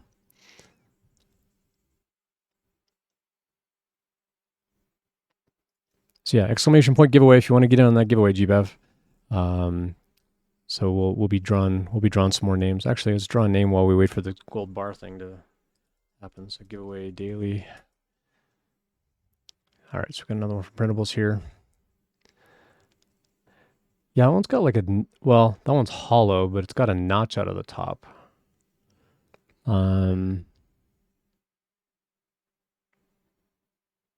Is it like it's 2-piece? Oh, it's top and bottom. That's interesting. So it's hollow. So you print it upside down hollow, and then you attach the thing on the bottom. Oh, it's a like a piggy bank. They made it like a piggy bank, so you can actually drop coins in, and then you like take the thing off. Does the bottom actually have like screw holes or something to? Yeah, it's got screw holes in it. Okay, so you actually like screw it into the other thing. So if you could find something like that where it was all like one piece, it'll be a little bit easier, I think, to actually get into the slicer. Hungry Hippo, good to have you dropping by. Hello. So Whip, you were chosen as a giveaway. So Whip, you need to let me know if you're in the United States. If you are in the United States, you'll have the choice between being added to the list or the treasure chest. If you choose a treasure chest, the whole giveaway is over. If you choose the list, we're going to keep it going. So if you want to be on the list, you can be on the list. If you're not in the United States, you get put on the list.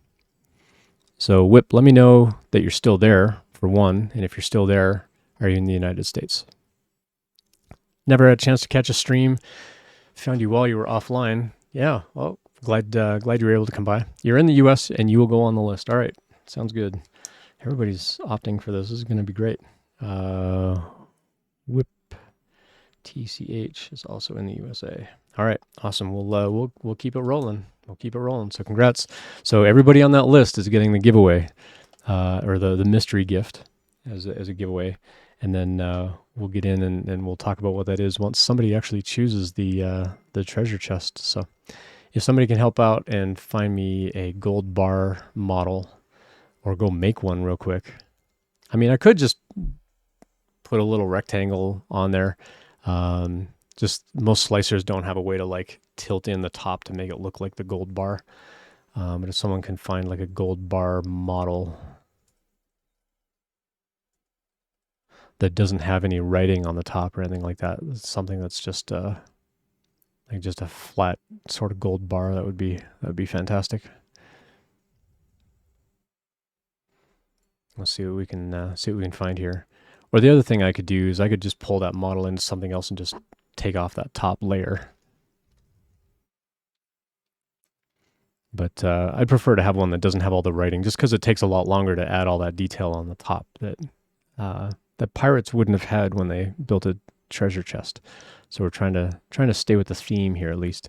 So what I'm going to do is I'm going to drop this thing down to 9 gold doubloons. It's going to take 41 minutes. I'm going to start printing that one at the very least. So that'll get printing, and then once we find a gold bar, we'll add that to the other printer. We'll print that one as we go. All right, so that's going to start printing the 9 gold doubloons. Hey, Royal Nomi, good to see you. Hello. So Royal Nomi, apparently I was just in your neighborhood. I was in Detroit for a couple of days. I just flew home last night. I found out after the fact that you were in the Detroit area. Could have, or was it that you used to be from Detroit? I forget. You'll post one on things. Okay, cool. Added a gold box with no writing. Okay, let's go check these out.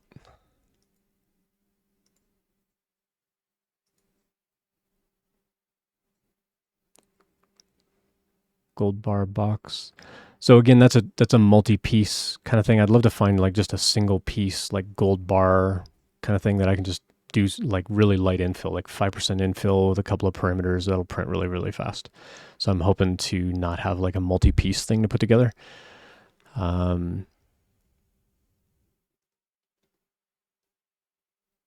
Let's see what else was in chat here. Oh, you used to be. You don't live there. You were born there. I got you. All right, looks like we got one up on things. Yeah, there we go. Yep. Let's do that one. The rounded bottoms may not print amazingly, but I think it'll be fine. All right, so how do I download this now? Log in on things. I thought I had an account on things. Log in with Google, maybe? Yep. All right. So things does it right when you log in. It's like, let me take you back to that thing that you wanted. All right, so download the model. Follow Memetics over on things as well, so I can check out the other stuff that you make. All right, so we got a gold bar.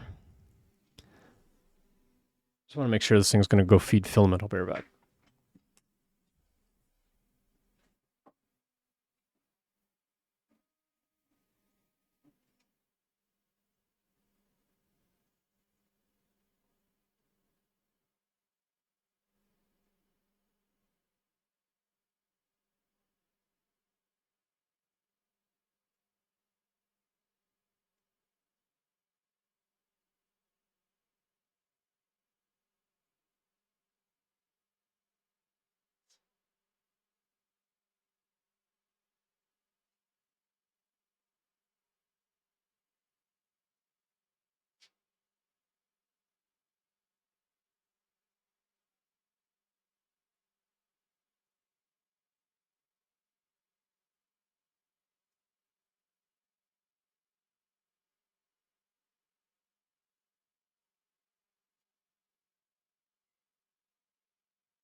All right, I think it's going.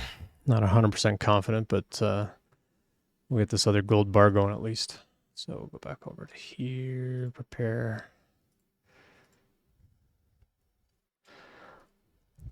All right, once I get this modeled up and sent over, then we will,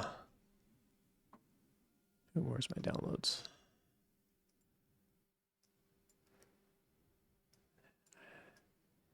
Yeah, that's gonna look pretty good.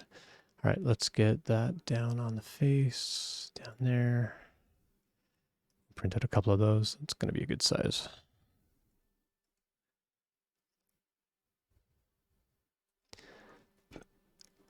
All right, let's see how long 5 of them are gonna take to do. Auto arrange those. All right, let's go set those at 0.2. Everything else there should be fine.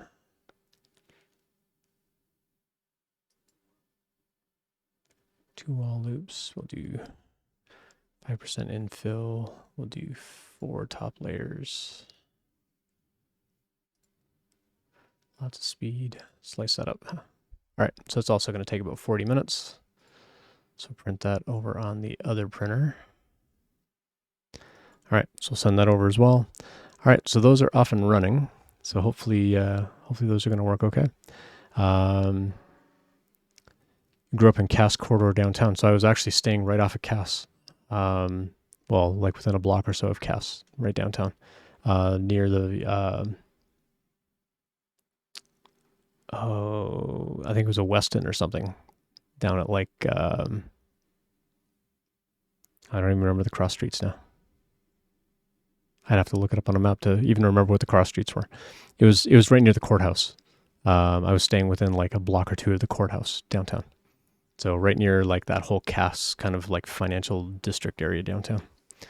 So yeah, I was down there for the last couple of days, and then I went over to the Windsor side, hung out with my mom, picked up a whole giant bag of Canadian snack food, including ketchup chips and bits and bites and coffee crisps and eat more bars and all kinds of stuff. And then I flew back home last night. Let me double check that these printers are going okay. Let's draw another name. So get in on the giveaway, exclamation point giveaway. I'm going to go check the printers, and then we're going to draw another name. I'll be right back.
All right. Sorry about that. All right, should be good here. Let's see. All right, so Royal Nummy's in the draw. So yeah, we'll draw another name. I am going to need to double check that those are actually printing okay. I took the AMS systems off both bamboos to run off a single spool and be a little bit faster that way, but I'm not sure that the filament caught on one of them. Going back and forth between the two can be a little tricky to know that it actually caught, that it's actually printing properly. So I'll double check that in another minute. In the meantime, we'll go draw another name. Alrighty, so we'll do a giveaway daily. Let's go make sure that everybody else got marked in the giveaway though. So Whip was also a recipient. All right, here we go. We're going to draw another name. Drum roll, please. Hungry, hungry hippo. Hungry, hungry hippo, you have been chosen. Hungry, hungry hippo, who I believe earlier said, I never win anything, has just been chosen as a recipient of our giveaway. So Hungry, hungry hippo, let me know that you're still there and whether or not you live in the United States. If you do not live in the United States, you're getting added to our list for the mystery gift. If you are in the United States, you have the choice of the list or the treasure chest.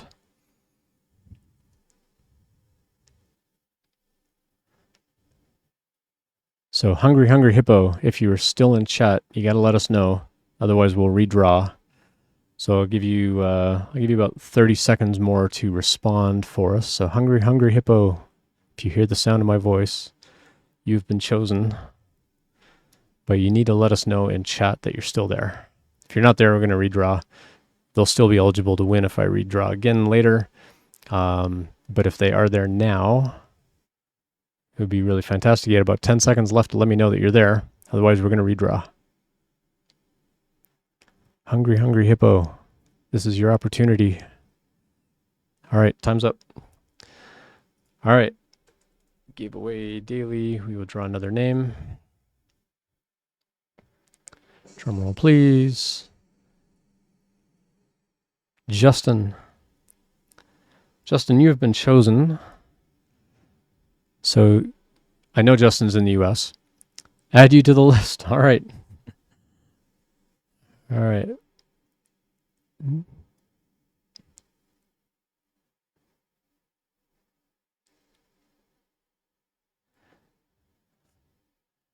All right, everybody having fun with the mystery gift on the list. All right. I look forward to winning something. I look forward to you winning something too. All right, let me just double check the printers again because they started. They think that they're printing. Actually, we have cameras for this. I should just pull up the camera. So that one's still doing bed leveling, but it's the left one that I'm most concerned about. Is it actually printing? It is not printing. All right, I need to stop that one. Confirm. I got to clean off that bed. I'll be right back.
All right.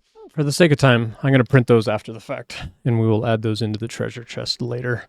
I'm having problems getting those printers up and running. So yeah, so we will continue to draw.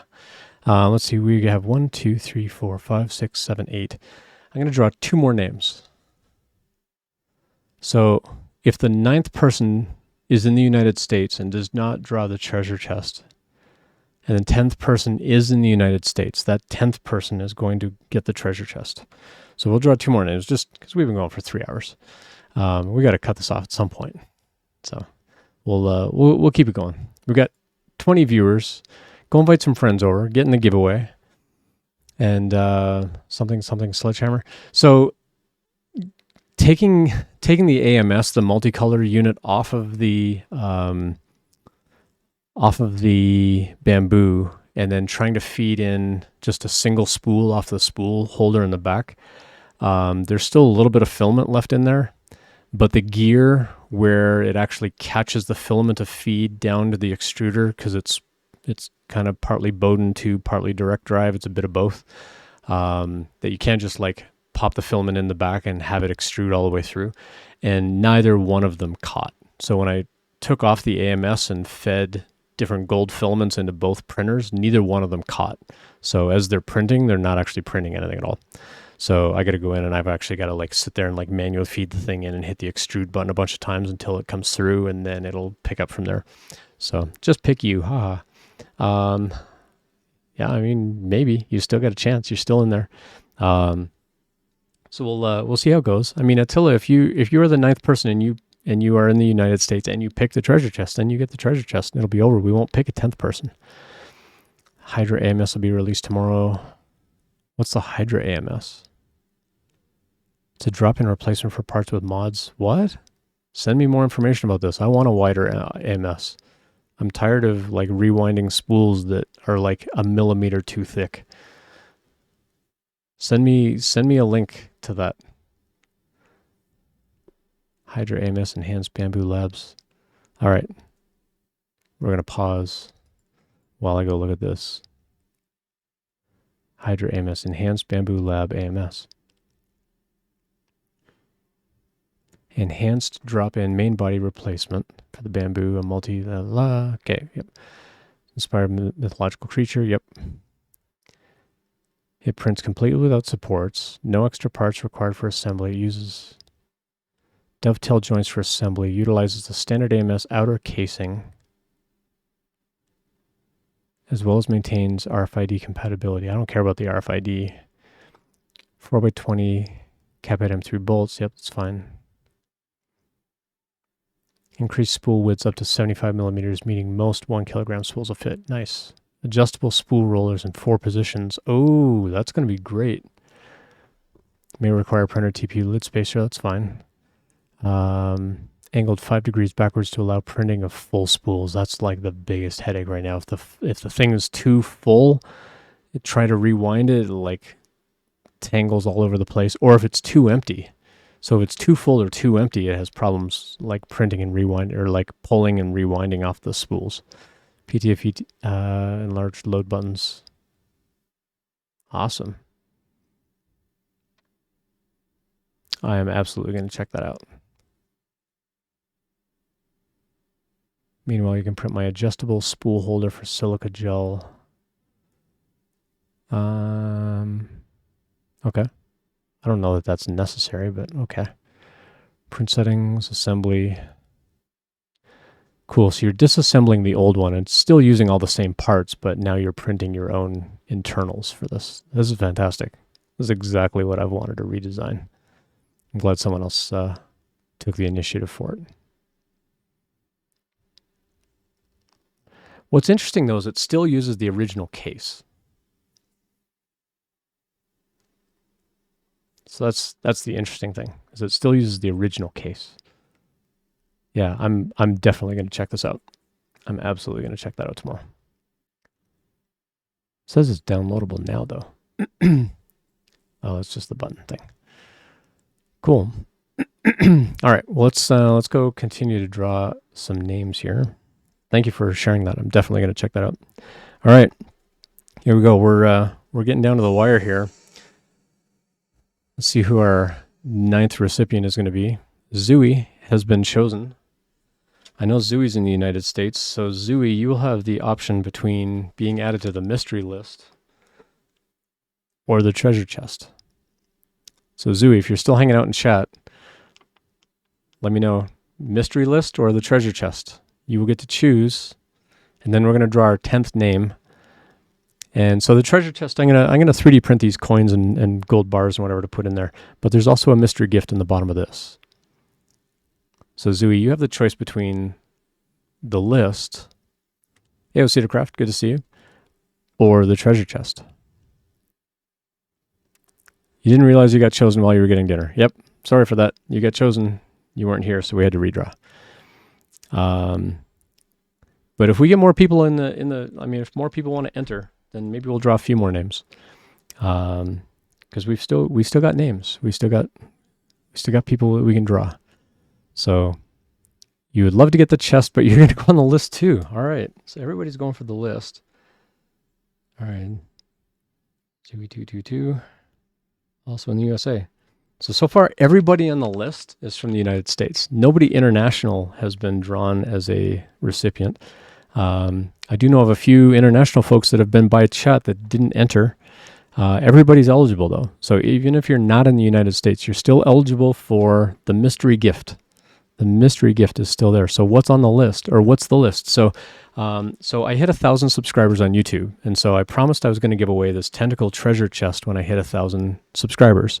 But I wanted to do a bit of a twist that if you're in the United States, because I was only going to ship this within the United States, if you're in the US, you can choose to go on a list for a mystery gift, or you can choose the treasure chest. If you choose the treasure chest, then the treasure's been found and the whole giveaway is over. If you add to the list, then you get the mystery gift, and it's kind of adding to the suspense a little bit of what the mystery gift is inside the treasure chest, because there's a gift inside of here. I'm also going to 3D print some gold coins and gold bars to put in there too, just for the heck of it. I might see if I can do like some little gemstones and stuff like that, and some translucent filaments too. So we'll have some fun with that. But so far everybody's going on the list, so this is going to be great. So we'll continue to draw, but get in on the giveaway. So ! Giveaway. Everybody's eligible. There's no restriction other than you have to be 18 or older. That's the only restriction, and that's not my restriction. It's a restriction of the platforms that I'm using for the giveaway. And so you have to be 18 or older. So let me go mark Zooey as a recipient here. And then I will contact each of you for the mystery giveaway, because there will be some choices with the mystery giveaway as well.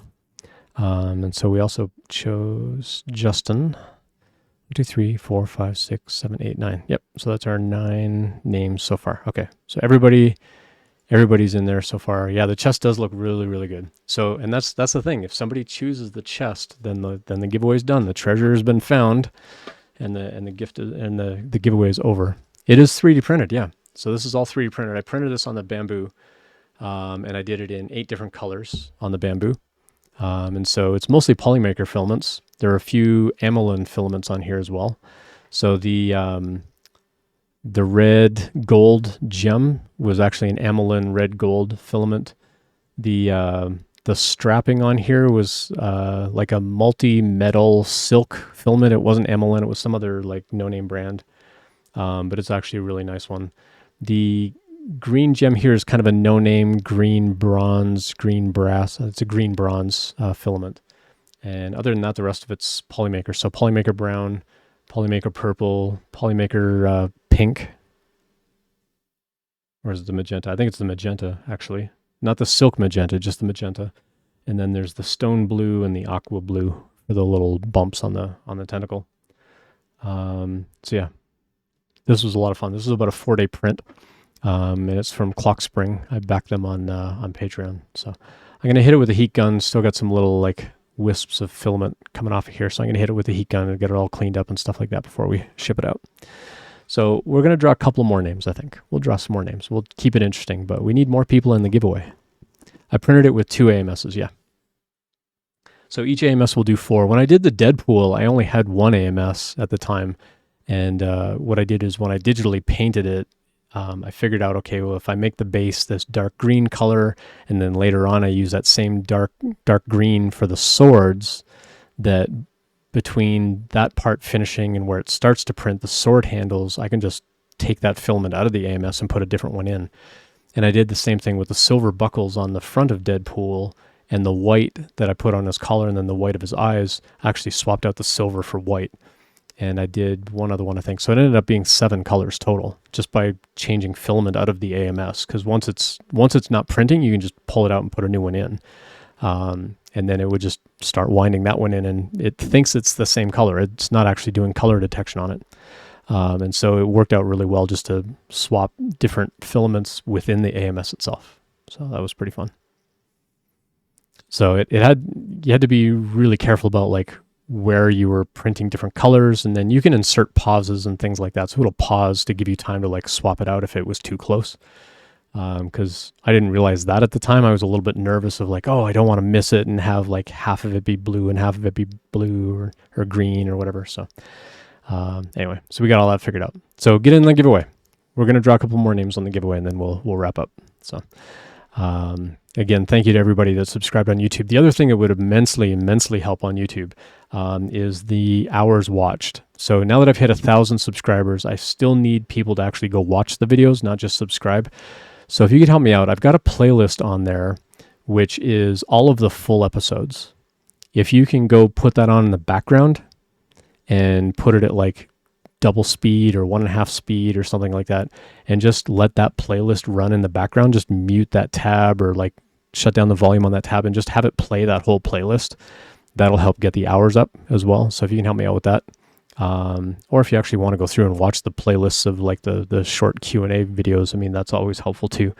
But I need to get the hours up for the YouTube videos that are being watched. And then that unlocks other stuff on YouTube that will help with monetization and so on, which will all go back into the Diversity in Tech fundraiser. So if you can pull up the full episode playlist and just put it in the background and just play that whole playlist, it'll be like hundreds of hours. So you just let it run for 24 hours a day, whatever, in the background. If you have the bandwidth, don't end up paying money to your ISP. Like drop the frame rate or the resolution of it down. Don't play it at 1080p. That'll use a ton of your bandwidth at home. But drop the bit rate down to like the bare minimum. Put it on double speed or whatever, and just let it blast through watching those. That would be really helpful as well. So the YouTube link is right there. So if you want to go check that out, I've got lots of different playlists on there. One of the playlists is called Full Episodes or something like that. So you can just pop that on the background. Again, drop the bit rate down, and then just put it on like double speed. Just let that run in the background for a couple of days. That would be immensely helpful. That'll help, because I've got to have 1,000 subscribers and I think 4,000 hours watched. And the last time I checked, I was around the 3,000 hour mark. So if you could help me out on that, it'd be great. Now I'm going to double check. Where is my customized channel?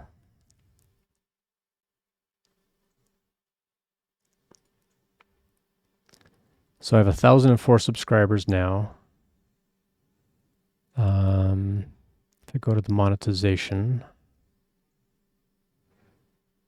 so I have 1,004 of my 1,000 subscribers. I need 4,000 hours watched. I have about 1,800 of hours watched over the last year. So I need another 2,200 hours watched, which is a lot. So if a bunch of you can just like put on that playlist and just let it run in the background, then that'll more than cover the hours on that, I think. Because it'll be like many hundreds of hours, and if a bunch of you can do that, that would be a huge help. And it'll just let it run over the doing it at double time or whatever. It'll get through really fast. But I'd appreciate any help there as well. But again, be careful to watch your bandwidth at home, and unless you know you're on unlimited bandwidth at home. I don't want to like cost you money or anything like that. That would be kind of against the point of all this. It of Alan, good to see you. Got a giveaway going on. We're about to draw some more names. So ! Giveaway, get on the giveaway. I'll give everybody another 10, 15 seconds, and we're going to draw another name or two. And then once we draw the names, we'll kind of go through the specifics of everything, and then we'll wrap up. But if somebody picks the actual treasure chest as the giveaway prize, then the giveaway's over. at that point. I just wanted to add a little suspense and kind of see like how many people would actually volunteer to go on the list for the gift, or for the mystery gift. So far, everybody's picking the list for the mystery gift, so that was pretty great. So we'll see what that's going to be here in a moment. So we got 16 people in there. We've drawn 9 names so far. What is my website? Which website? So I've got techinterview.guide. The 3D website I don't really have up and running. It's very minimalist right now, but I think it's like cool3dthings.com. But I'm going to be rebuilding all of that into more of like the e-commerce type of platform. But I need to go through and like rebuild that whole thing. So playing at 2 speed at 144p. That's great. I'm going to be about this big on the screen. Yeah, I appreciate that. Thank you, Acetocraft. That'll be huge. Yeah, the 3D one is, I think it's cool3dthings.com. It's nothing super fancy right now. It's literally just pictures of some models. I originally built it for my kids to sell stuff at school, but I'm going to be going through and I'm going to be building out like a whole e-commerce platform with the idea that as I do things around here to give away. So like when I play with the laser engraver and I make a video about the laser engraver, I'm going to give away whatever we engrave. If I do a video about the 3D printer and I make something during that process, I'm going to give that away. And the thinking there is whoever the recipient is, I'm just going to give you a coupon code, and that coupon code will then give you that item for free, basically. So that's what I'm going to aim to build. But right now I need to go through and actually build out a catalog of like, here are pictures of things that I've actually made in the past that you can reorder. Or here are models that you can get, and we can talk, offline or as part of the order process about what colors you want them to be and stuff like that. So, no resume for me at the moment. We'll stay out of the giveaway to let others be in the mix. I mean, we've already drawn 9 names, and we're drawing for the treasure chest still. So, Id of Allen, you are absolutely welcome to be in the giveaway. We've got a lot of people, and you don't have to be in the United States unless you want the treasure chest. The treasure chest is domestic shipping only, but everybody getting the mystery gift, you can be international as long as you're 18 or older. So absolutely, please get in the giveaway. There's no restriction on it other than being 18 or older. You want the chest, you want it to keep going. Everybody wants the treasure chest, but also to keep it going. So we'll see how long we can keep this going. So we're going to draw another name here. So we'll do giveaway daily. We're going to draw a couple more names though. So this is not your last chance. So Attila has been chosen. Attila wanted the treasure chest. So Attila, you have the power to stop the whole thing or to also be added to the list. So Attila, your choice. So Attila really wanted the treasure chest, but you stand by my word. Attila wants the treasure chest. All right, so the giveaway is over. Thank you for playing, everyone. All right, so let me tell you what you all won. So all 9 of these people, here's your mystery gift. Each name receives a $10 via PayPal or Venmo. So all of you that had your name drawn earlier, you need to send me a Twitch whisper and let me know the email address or Venmo address or whatever that you would like this, or if you want an Amazon gift card, I'll give you an Amazon gift card. Okay, so it doesn't have to be PayPal or Venmo. If you want Amazon, I'll do an Amazon gift card. So everybody on this list, if you were chosen as a recipient, and I'll go through and whisper all of you as well, you're going to get a $10 gift card of some kind. PayPal, Venmo, Amazon. If you want it on some other digital platform, let me know. So if you want it for like a 3D print shop, if you want it for, some kind of online club or something like that, if I can go in and buy a gift card for $10, I'll buy you a gift card and I'll send you the details. So send me a whisper if you're a recipient. And if I don't hear from you today, I'll send you a whisper later tonight and make sure that I got all your details that we need for that. So Attila really wants this. So Attila, I need you to whisper me your shipping address. So do that right now. Send me a Twitch whisper. Don't put it publicly. Don't send it to the bot or everyone else will see it. Send it to me personally. Send me a Twitch whisper of your mailing address just to verify the mailing address is the US. I don't know it already. I don't keep any of that. So if I've shipped you stuff in the past, I haven't kept any of that data. As soon as I ship stuff out, I delete it. So I don't have your address anymore. So send it to me again. And same thing with this. As soon as I ship it, I scrub that off my system. I don't keep anybody's data. Oh, I'm going to tell you about the mystery gift inside the chest here. As soon as we verify that Attila is in the United States, let me go over to Twitch so I can catch their whisper over there. So send me that whisper, Attila, and then we will unlock the treasure chest. So the treasure chest is going to have some 3D printed gold coins and 3D printed gold bars to go inside of it as well. And then we'll actually open this up and we'll see what else is inside here. All right.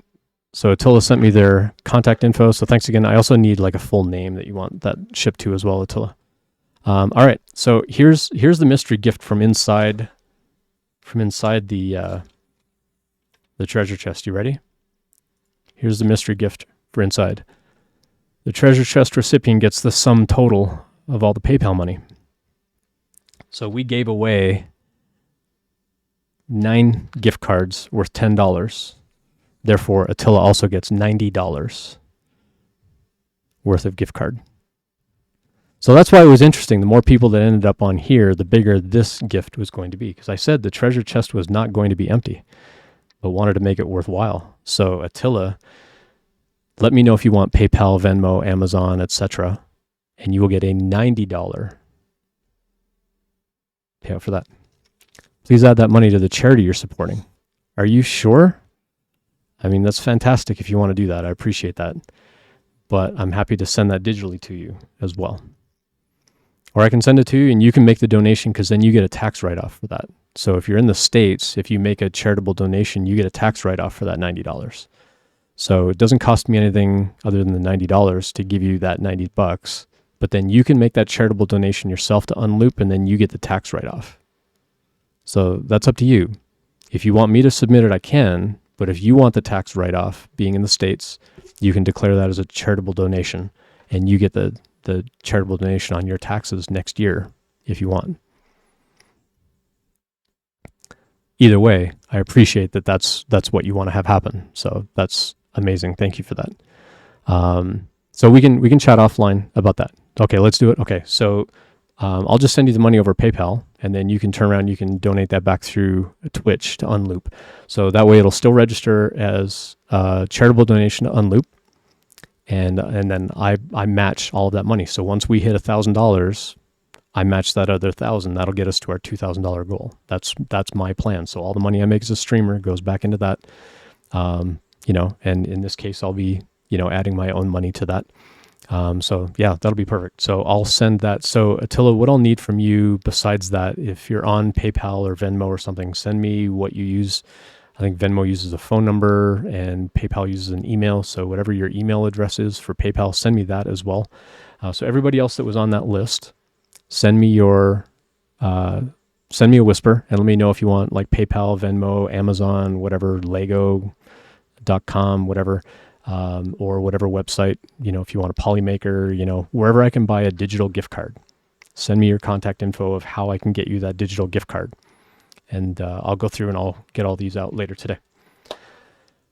Awesome. So for people on the list, so if you want PayPal, send me your PayPal email address. If you want Venmo, however, I would send that to you over Venmo. I think it's a username or something like that. If you want Amazon, it'll just be, most other sites, if you just want like a digital gift card, just send me your email address and I'll send the gift card to that email address. Ask for a West 3D gift card. Absolutely. That'd be great. I love supporting West 3D. See Zombie hanging out in chat. Zombie, I'd love to chat with you if you're free later today. I'd love to chat with you about the layer shifting that's happening on my Voron like all the time now. I need to figure out like what do I need to tighten up or why might that be happening and how do I get rid of that. So Zombie, if you're around, I'd love to grab some of your time. Let me know and maybe we can hop on a call a little bit later today. Awesome. Well, we gave it away. Give it away now.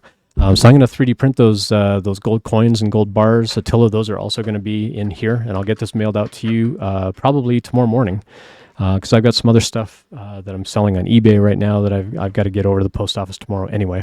Also, if anybody's interested, if you go check out eBay, I'm also Ian Douglas 736 on eBay. I'm actually selling filament samples that I've been kind of collecting over the years that I'm not using anymore.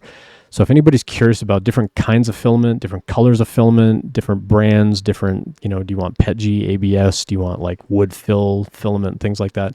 I've got like hundreds of these samples that I'm trying to get rid of. And so if you want to buy some of those on eBay, then you're welcome to go check that out as well. No, I don't have like a bang eBay, but I'm just Ian Douglas 736 on eBay if you want to go find that, or just look up filament samples and it'll be on there.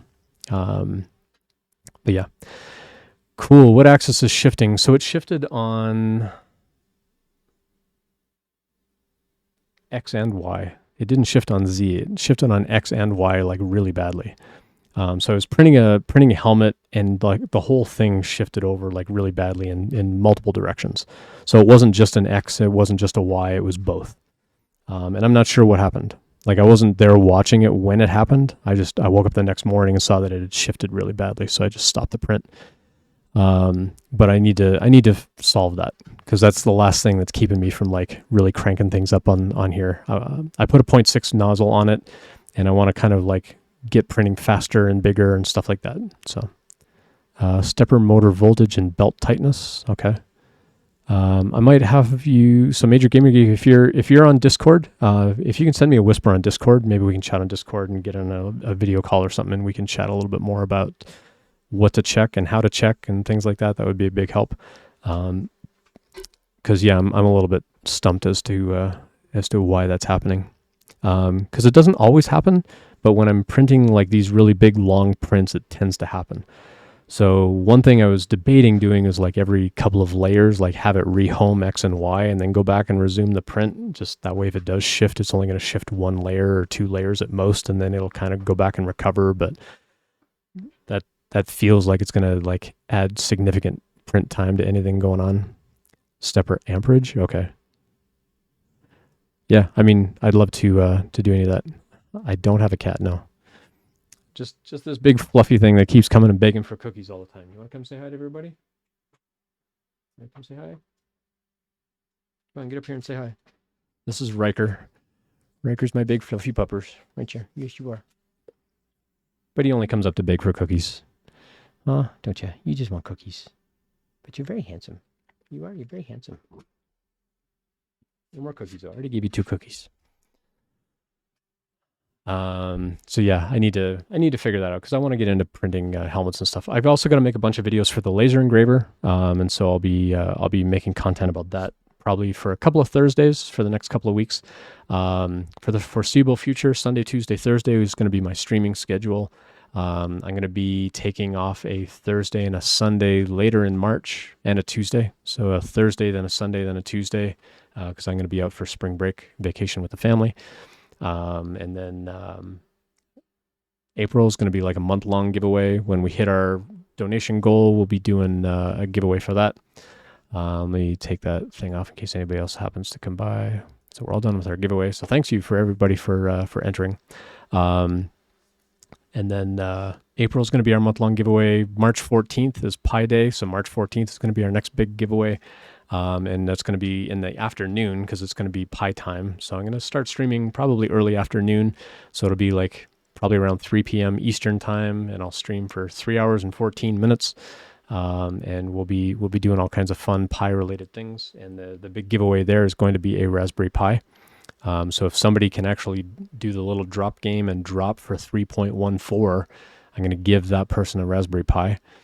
So I'm going to buy like top end Raspberry Pi, like the big 4 gigabyte, model of the Raspberry Pi 4B or whatever, 4 gigabyte model. So we'll be giving that away if somebody can actually land for 3.14. Other than that, we'll be raising money for our fundraiser, and we'll be doing bit redeems and donation redeems for Pies in the Face for me. And when my kids come home from school, we'll just have them line up and like how many pies I get in the face for however many we queue up over the day. And we'll go from there. So we'll have fun on Pi Day. That's March 14th. That's only like 2 weeks away. So come back and hang out for that if you can. I know it's during the day, but if you can hang out during the day, even just to have some fun and talk about Raspberry Pis and things like that. It'll be a Tuesday, so it'll be a tech day for me to. Okay, dog, you're like hitting the wires on my camera. Moving my camera out of the way. It'll be a tech day, so it'll be me coding, doing something with the Raspberry Pis. Okay, dog, really? You're hitting lots of wires here. Moving all kinds of stuff out of the way. Stop it. So that'll be... Stop moving my things. He's like, I really want a cookie. Oh, goodness. Oh. Help, I'm being attacked. attacked by a polar bear. I'm being attacked by a big fluffy bear. I was being attacked by my big old dog. Yeah.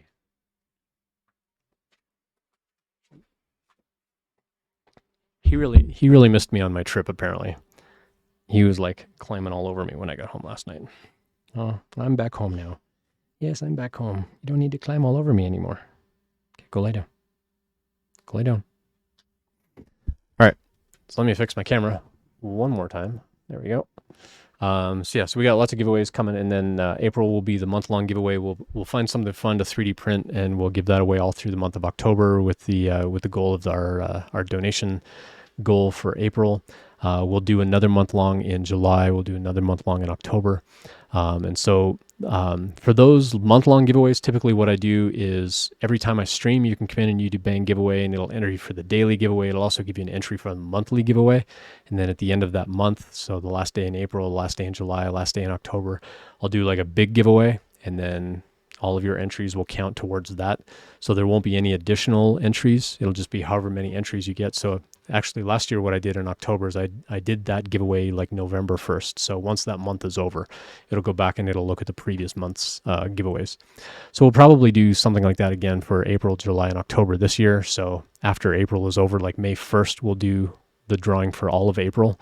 So all of the April streams that you come hang out in, and you do bang giveaway, it'll give you an entry. And then May 1st, all of those entries will pick a winner for a big giveaway. So I'll need to determine, what those big giveaways are going to be. We might do more fun things like the treasure chest and stuff like that over the course of the year. This was a lot of fun to do today. I really appreciate everybody coming by. This was fun. I loved putting that little twist on it. I hope you all had some fun with it as well. And so thanks for your patience. I know it took a long time, 3.5 hours to get through and find out what the winning was, but I'll get all those out today. So everybody that won, make sure you send me a whisper. Let me know what kind of gift card you'd like, or if you just want the cash over PayPal or Venmo, let me know.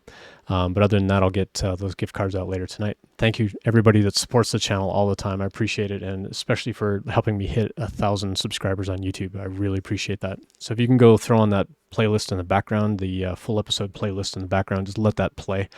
That would be huge for me. It'll let me get those hours up on YouTube as well.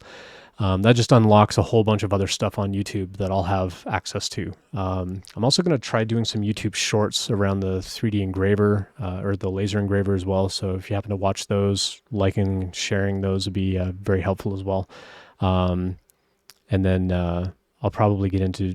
I'm trying to find ways of doing like 1 minute like career shorts around like building resumes and interview skills and things like that. I'm trying to think of how to whittle that down to 1 minute, because I know when I start explaining things, it takes more than a minute to explain things. So we'll play with that kind of as we go. But appreciate everybody's support. I really do appreciate. I've been streaming now for almost going on 2 years. I appreciate everybody that comes by and helps support the channel and have fun in the channel and support one another and so on. So thank you for that. Let's go find somebody to raid. Who haven't we raided in a really, really long time or ever?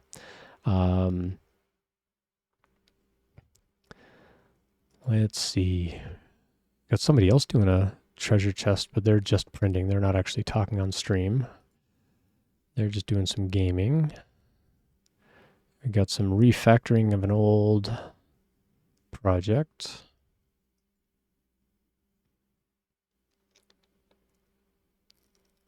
Oh, this is a guy that I've been watching doing miniatures and stuff like that. He's going in and doing some airbrushing. I think we raided into them last time. You know what? We haven't raided into Chris in a long time. I think we'll go raid into Chris. So we're going to go raid over to CM Griffing's channel. Sometimes lists it as a mature channel, but really fantastic guy, really helpful, loves helping people out. So we'll go raid over to Chris. So we'll catch you all over there. And we'll see you Tuesday. So Tuesday I'll be doing more coding. So if you want to do more Python, I'll be doing more of the chatbot stuff with the clip extractor. We'll be getting that up and running on Tuesday. So come back on Tuesday, we'll do more Python programming. Thursday, we'll be back on the laser engraver. I need to figure out how to get a camera over there to show up over here as I'm streaming. But yeah, come back on Tuesday and Thursday. We'll catch you all next time. And thanks again for all your help today and all your support. And we'll see you next time. Cheers.